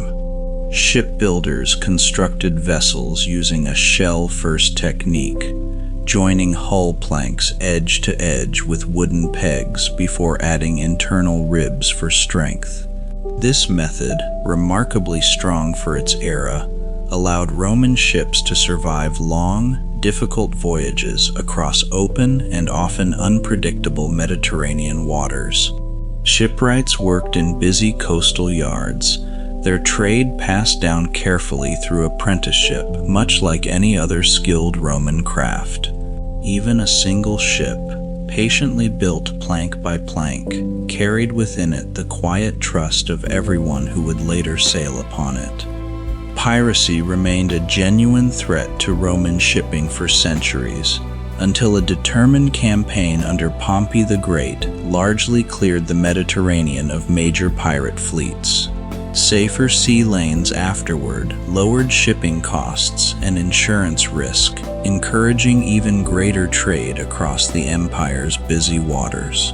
Security, once firmly established, quietly became one of the greatest economic gifts one generation could hand to the next. Sometimes the safest, calmest sea is simply the one someone else already fought hard to make that way. Silk reached Rome only after an extraordinarily long journey along trade routes stretching all the way from China, passing through many hands and many markets. By the time it reached a Roman market stall, silk had grown so expensive that Roman writers openly worried about the gold quietly flowing eastward to pay for it. Wearing silk became a mark of considerable luxury, admired and occasionally criticized in the very same breath. Even a single soft thread, it seems, could carry the weight of an entire continent's distance behind it. Spices and incense arrived from India and Arabia, carried first by camel caravan and then by ship across the Red Sea and Indian Ocean. Pepper became so valuable that it was sometimes used almost like currency, and later, invading armies reportedly demanded it as literal ransom. Roman temples burned enormous quantities of imported incense during festivals, filling the air with fragrance carried from halfway across the known world. Even a single evening's fragrant offering, rising quietly toward the gods, had traveled further than most Romans ever would themselves. Jewelry workshops crafted rings, brooches, and necklaces from gold, silver, and semi-precious stones imported from every corner of the empire and beyond. Signet rings served a genuinely practical purpose, pressed into wax to seal letters and authenticate important documents and contracts.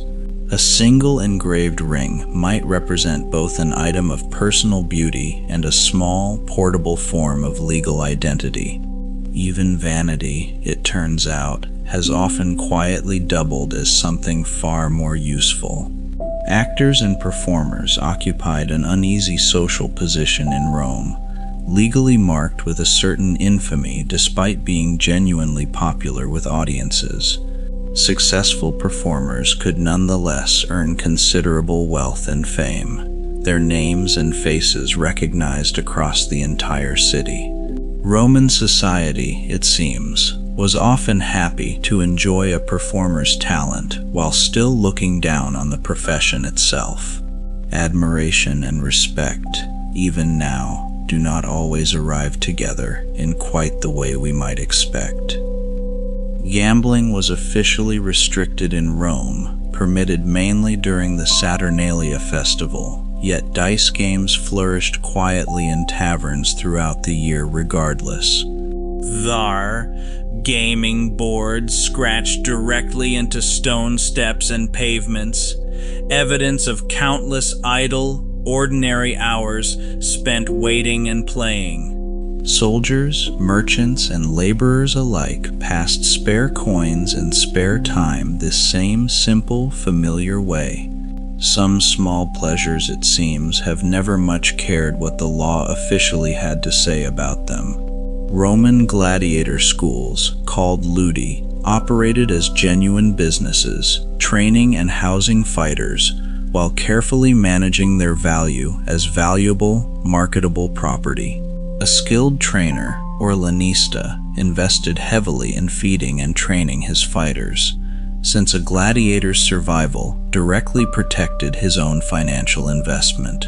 Successful gladiators sometimes negotiated better conditions or eventual freedom, using their popularity as genuine leverage.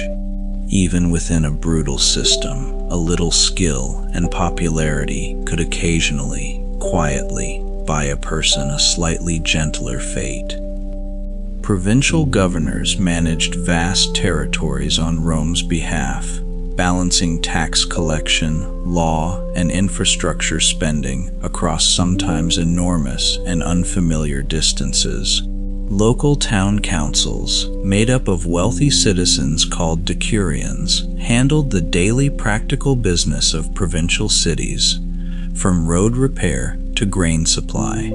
These local elites competed for honor by funding new public buildings, hoping their generosity would be remembered long after their term of office ended. Even distant power, it seems, always came down eventually to a few familiar, dedicated hands doing quiet local work. Statues honoring generous local benefactors filled provincial forums, each one a small, lasting advertisement for the family's wealth, virtue, and civic devotion. Inscriptions beneath these statues listed exactly what the honoree had funded, whether a bathhouse, a grain distribution, or a stretch of new road. In a world without newspapers, a well-placed statue served as a permanent, unmistakable public record of generosity. Even memory, it seems, has always needed some sturdy shape to lean quietly against. Amphitheaters rose in provincial towns across the empire, echoing the Colosseum's design at a smaller, more modest local scale.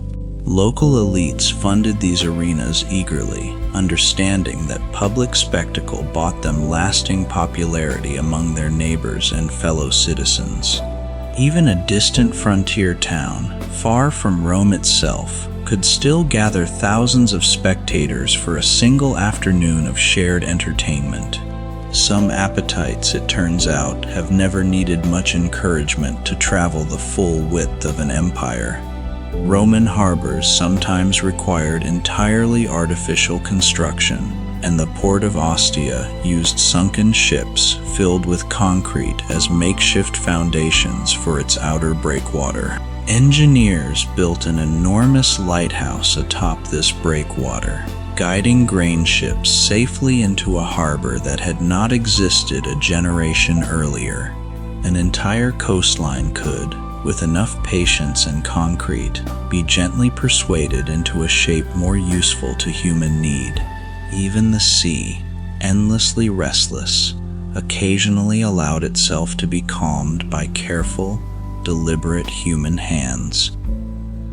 Shipwrecks, tragic as they were, have become one of history's richest sources of information about everyday Roman trade and daily goods. Sunken cargo ships, preserved for centuries beneath the sea, still hold amphorae of wine, stacks of tableware, and tools untouched since the moment they were lost. Each wreck offers a frozen, accidental snapshot of an ordinary trading voyage interrupted mid-journey. Even disaster, given enough patient time, can quietly become one of history's most careful and honest storytellers. Roman elders, when fortunate enough to reach old age, were generally cared for within the extended household rather than any separate institution. Respect for elders was culturally expected, though the real burden of daily care usually fell quietly on younger women within the family. Wealthier households could afford servants to assist with this care, while poorer families simply managed it themselves, patiently, as best they could. Some forms of devotion, even now, have never needed any official recognition to remain entirely real. This is what makes the Roman economy so quietly haunting in the end. It was never one single system, but thousands of overlapping trades, favors, debts, and quiet daily exchanges, held together mostly by habit and trust. A soldier's coin, a farmer's grain, a scribe's careful hand, a mother's patient care. None of it grand alone, yet together it somehow raised an empire. Perhaps that is the truest lesson history can offer, that the largest things are almost always built from the smallest, most ordinary and repeated acts of care. Rome's food markets were organized by specialty, and the Forum Boarium, the ancient cattle market near the river, once handled the trade of livestock long before it filled with temples and monuments.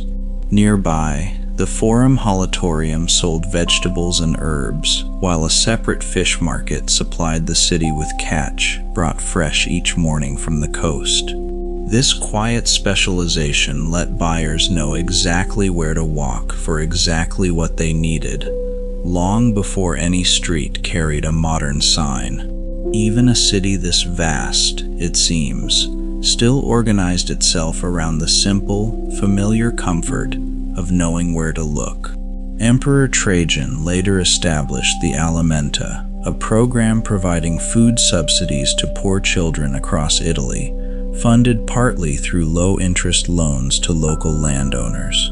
This quiet system supported orphaned and needy children with regular grain distributions, an early and genuinely humane form of public welfare.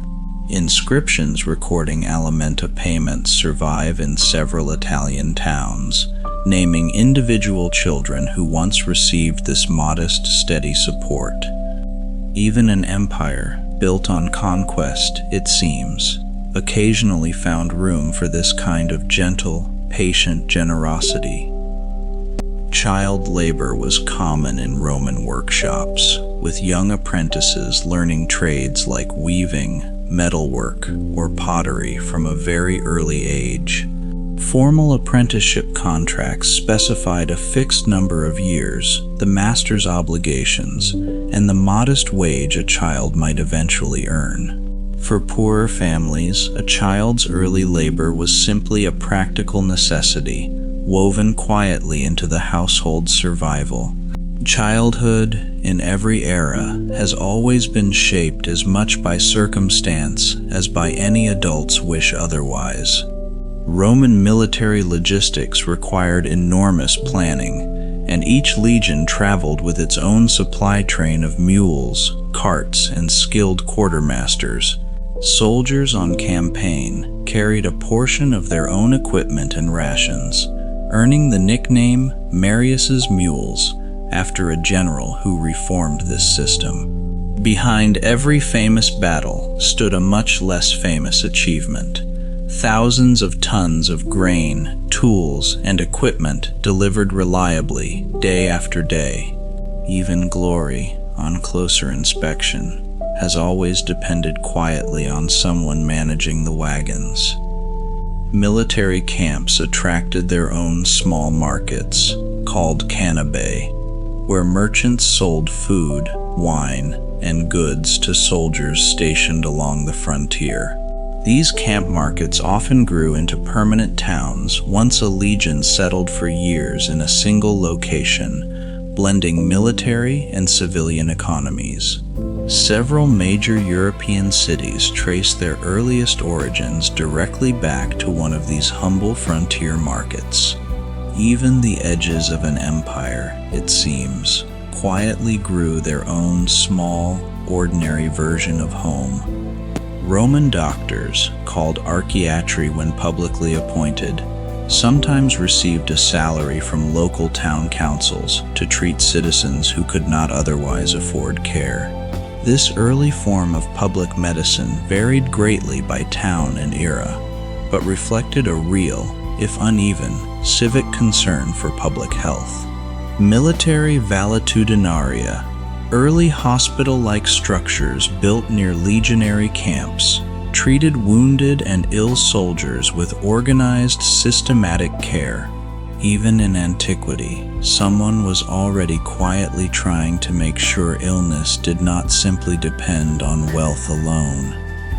Brickmaking supported an enormous Roman industry, with workshops stamping each brick with a maker's mark, a date, and sometimes the name of the estate that produced the clay.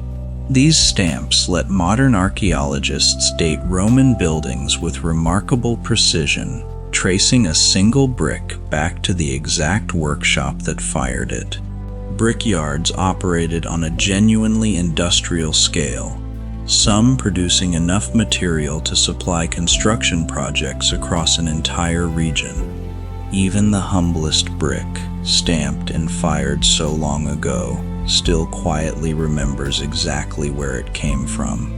Roof tiles, shaped from the same fired clay as bricks, protected Roman buildings from rain, while allowing distinctive overlapping patterns recognizable across the empire.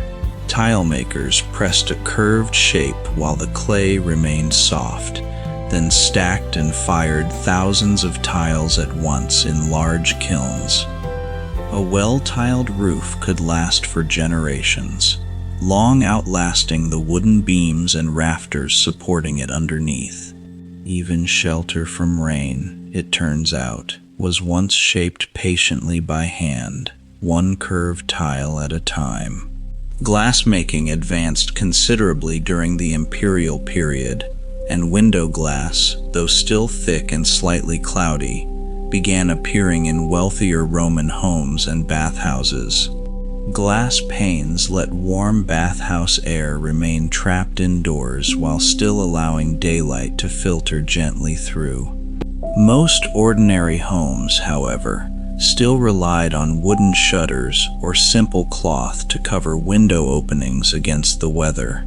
Even a little daylight, carefully let in, has always felt like a small and welcome luxury.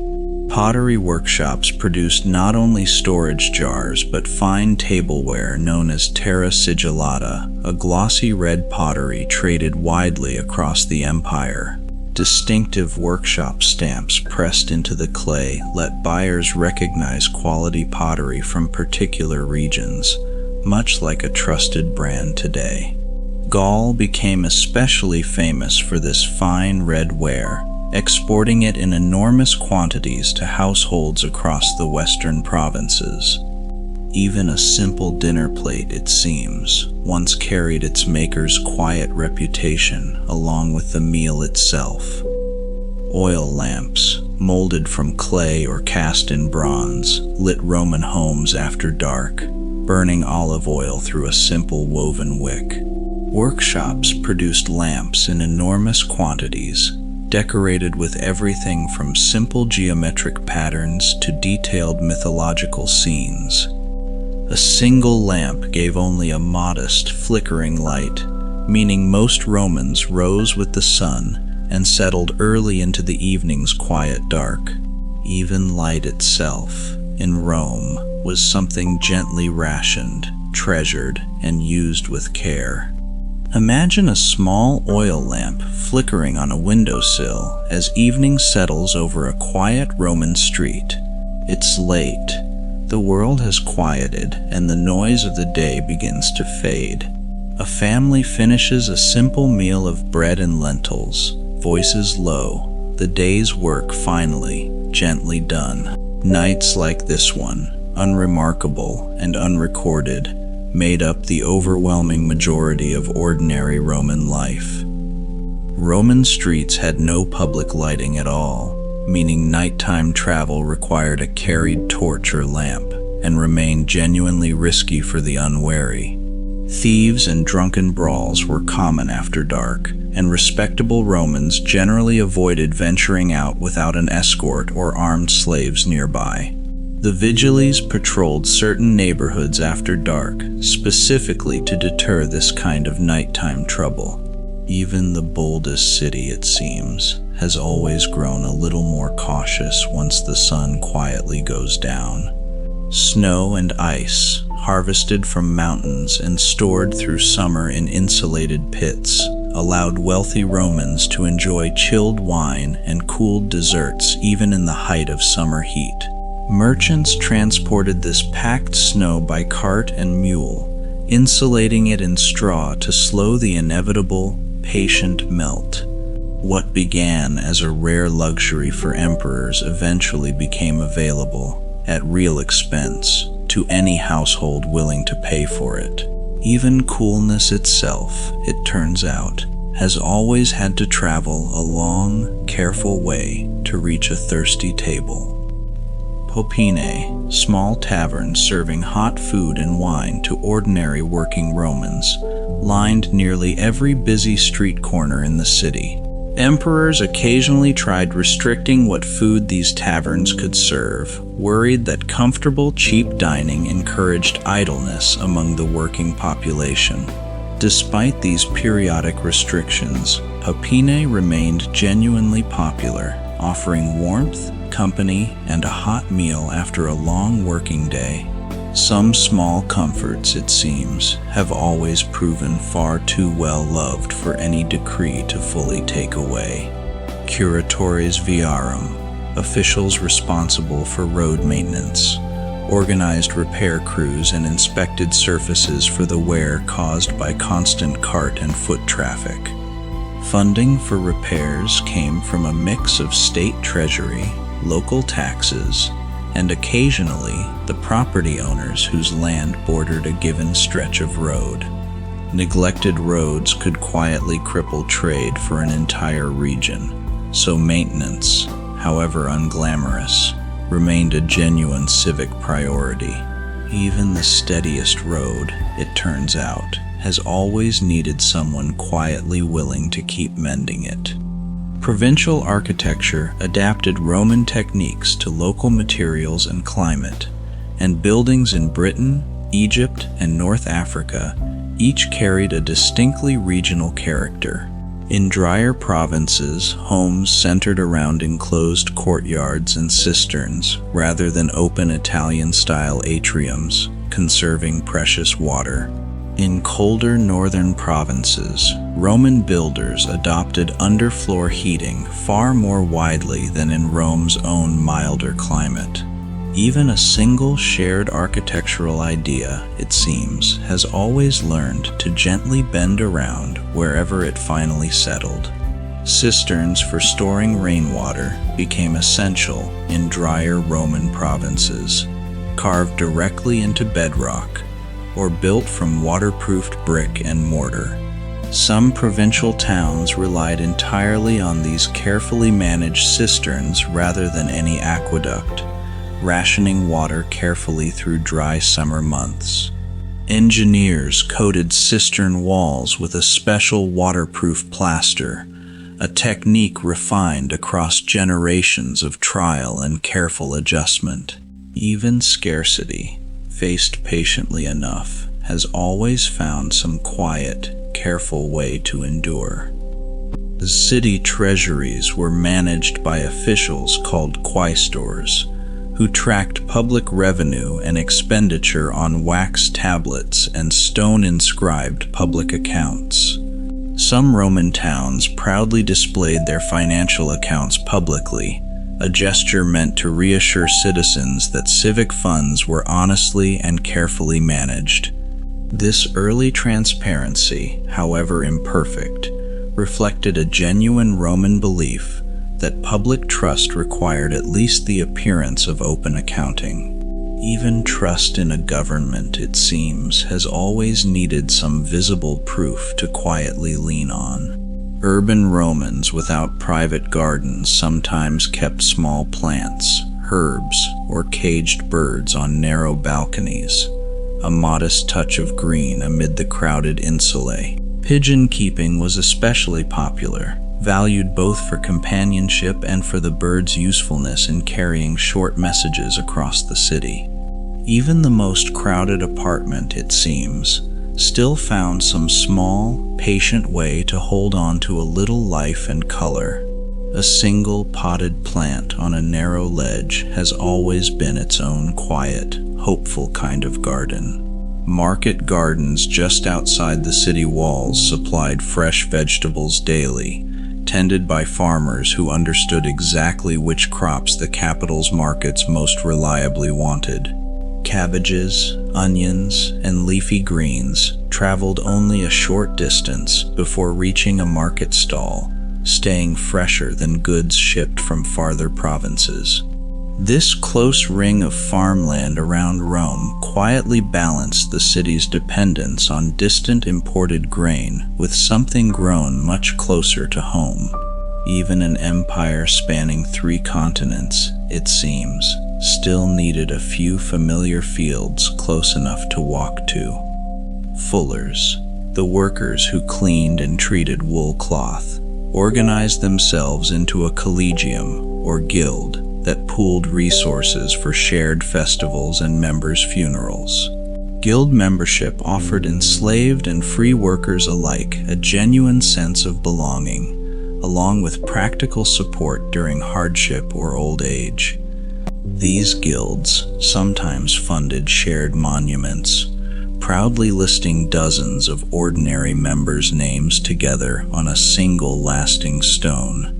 Even people with very little individually, it turns out, could still build something lasting simply by standing quietly together. Harbor workers, too, organized their own guilds, negotiating collectively with ship owners and merchants over pay and working conditions at the busiest Roman ports. These associations held shared meals, honored patron deities specific to their trade, and buried their members with collective dignity and care.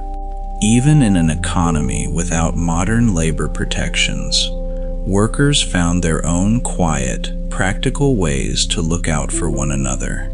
Solidarity, it turns out, does not need a modern name to have always, quietly, existed. Perfume and oil production relied on specialized presses and delicate distillation methods, extracting fragrance from roses, lilies, and imported exotic blossoms. Workshops near Capua and other flower-growing regions became renowned centers for this fragrant, careful trade. A skilled perfumer's reputation could travel across the entire empire, their particular blend recognized and requested by name. Even scent, invisible and fleeting, has always managed to carry a name that outlasted it. Mirror making, using polished bronze or silver rather than modern glass, allowed wealthy Romans a clear, if softly imperfect, reflection of themselves. Craftsmen polished these metal surfaces for hours, achieving a shine that, while never perfectly clear, still satisfied Roman vanity and daily grooming alike. Smaller hand mirrors, often finely decorated, were popular gifts exchanged between family members and close friends. Even self-reflection, quite literally, has always required someone else's patient, careful craftsmanship first. This is what makes the small, unglamorous corners of Roman daily life so quietly remarkable. The fullers, the lamp makers, the market gardeners, the guild members pooling their modest savings. None of them appear on triumphal arches, and none of them are remembered by name in most history books. Yet without them, quietly working every ordinary day, none of the marble grandeur above them could ever have stood at all. Roman surveyors relied on a specialized handbook of land division called the Corpus Agrimensorum, recording rules for boundary markers, disputed land, and fair division of inherited property.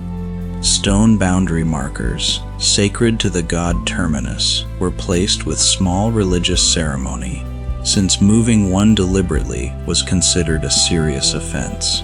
This blend of careful measurement and quiet religious respect helped prevent countless disputes between neighboring landowners. Even a simple stone in a field, it seems, once carried both a legal promise and a small sacred trust. Roman centuriation divided newly settled farmland into a vast grid of equal square plots, visible even today in the field patterns of parts of Italy and France. Surveyors used the same groma and careful geometry found in city planning, simply extended outward across entire agricultural landscapes. Each plot was assigned to a settler or veteran soldier, its boundaries recorded permanently in official land registers. Some patterns, laid into the earth with such patient care, have quietly outlasted every empire that ever claimed them. Roman law courts handled an enormous range of everyday economic disputes, from unpaid debts to disagreements over shared property boundaries.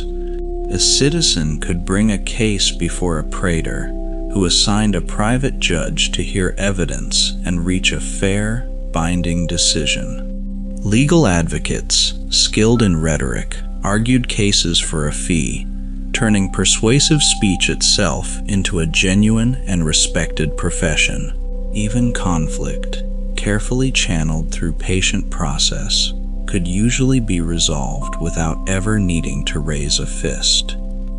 Roman notaries and scribes drafted contracts for everyday transactions, from renting a room to purchasing a slave, each document carefully witnessed and sealed. These written agreements, though simple by modern standards, gave ordinary Romans real legal protection against dishonest dealing. Surviving wax tablets from towns like Pompeii preserve remarkably ordinary contracts: a loan for a few coins, a lease for a small shop. Even the smallest, most forgettable agreement, it seems, was once considered worth the careful trouble of writing down. Imagine a notary's small office just off the forum in the late afternoon light. The scratch of a bronze stylus across warm wax, two merchants waiting quietly to press their seals into place. Outside, the day's business is winding down, carts creaking home, the market slowly emptying into evening shadow. An agreement like this one, small and unremarkable, quietly held two strangers' trust together long after they had both gone home. Roman granary workers and bakers eventually formed guilds so essential to the food supply that emperors granted them special privileges and exemptions from certain civic duties. In later centuries, these trades even became hereditary by law, with sons required to continue their father's essential work. What began as an honored privilege slowly, over generations, hardened into an obligation few bakers' sons were free to refuse.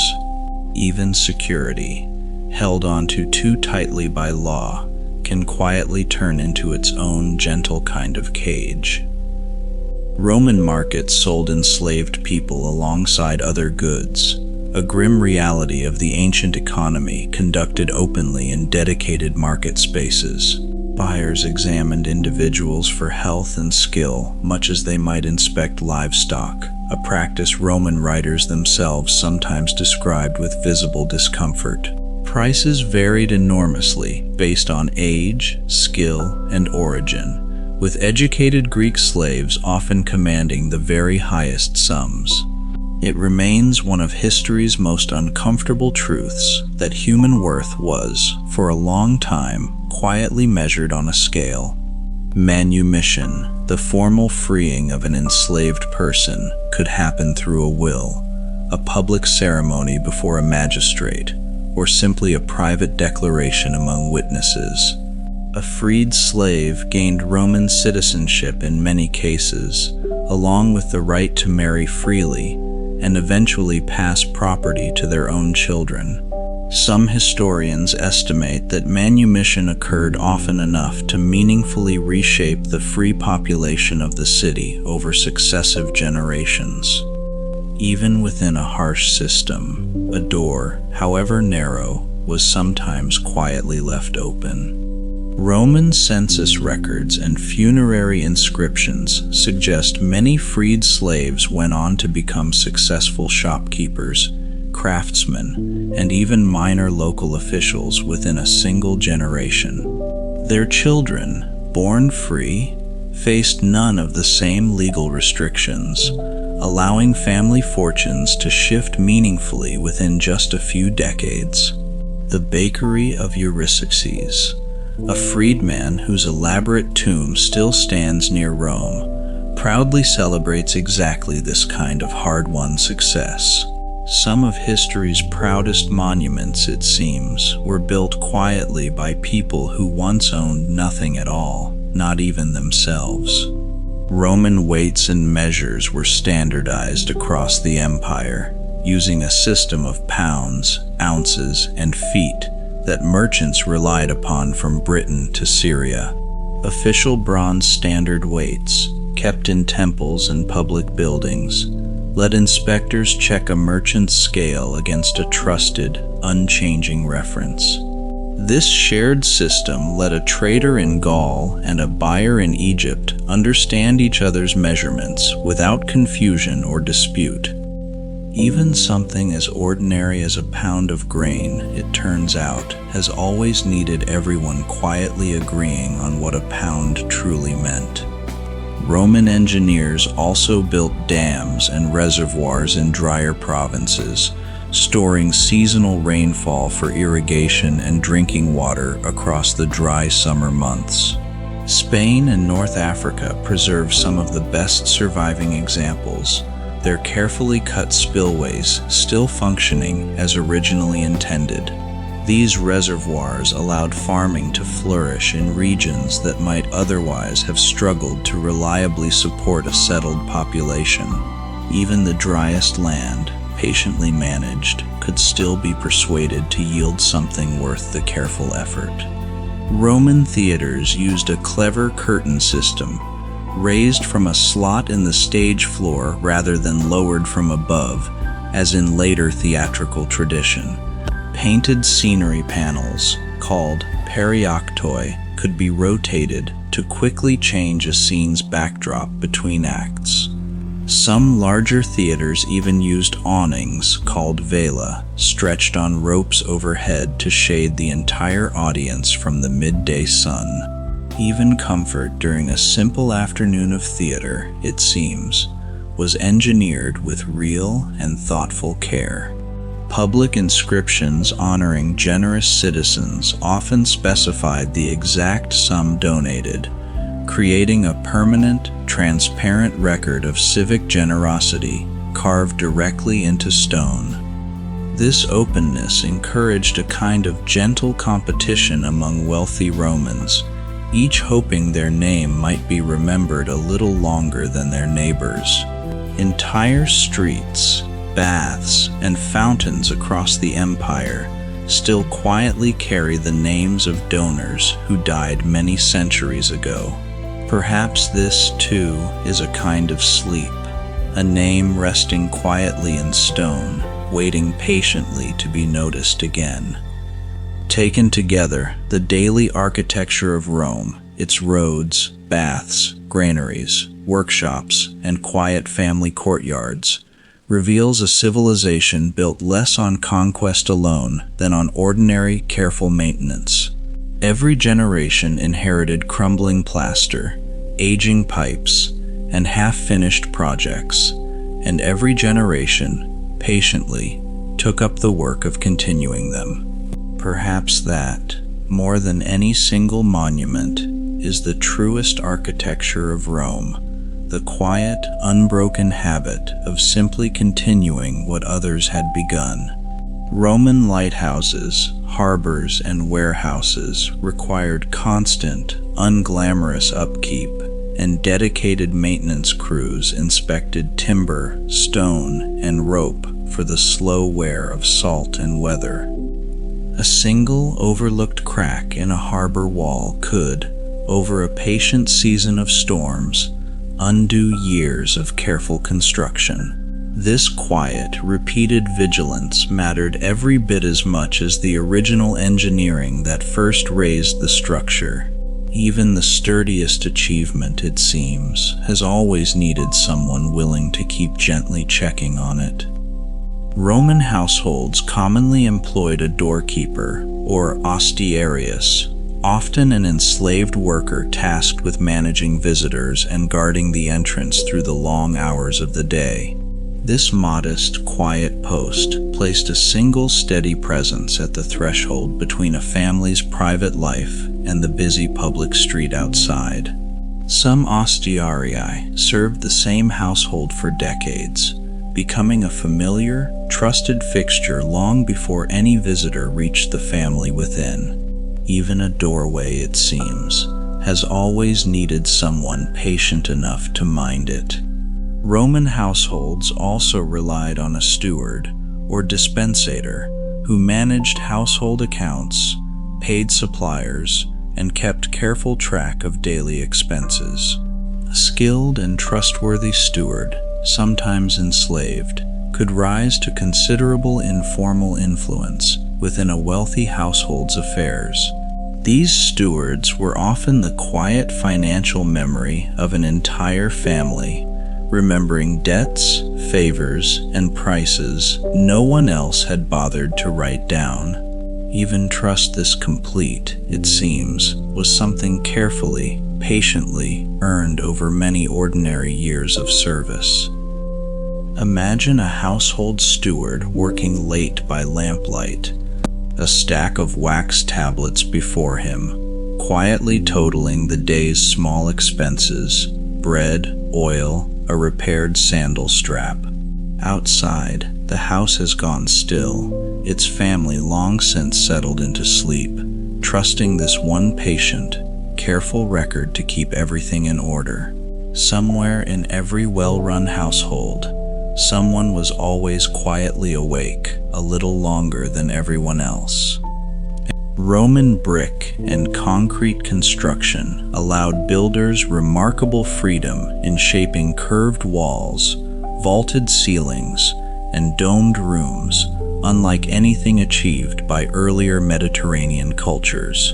This structural freedom shaped not only grand public buildings, but also bathhouse chambers, warehouse vaults, and even ordinary storage cellars beneath modest homes. A single innovation in material, patiently refined over generations, quietly reshaped the very geometry Romans dared to build in. Even the shape of an ordinary ceiling, it seems, once carried an entire civilization's quiet confidence within it. By the time a listener today walks among Roman ruins, most of what remains is stone and concrete, since wood, cloth, and daily human voices have long since faded into silence.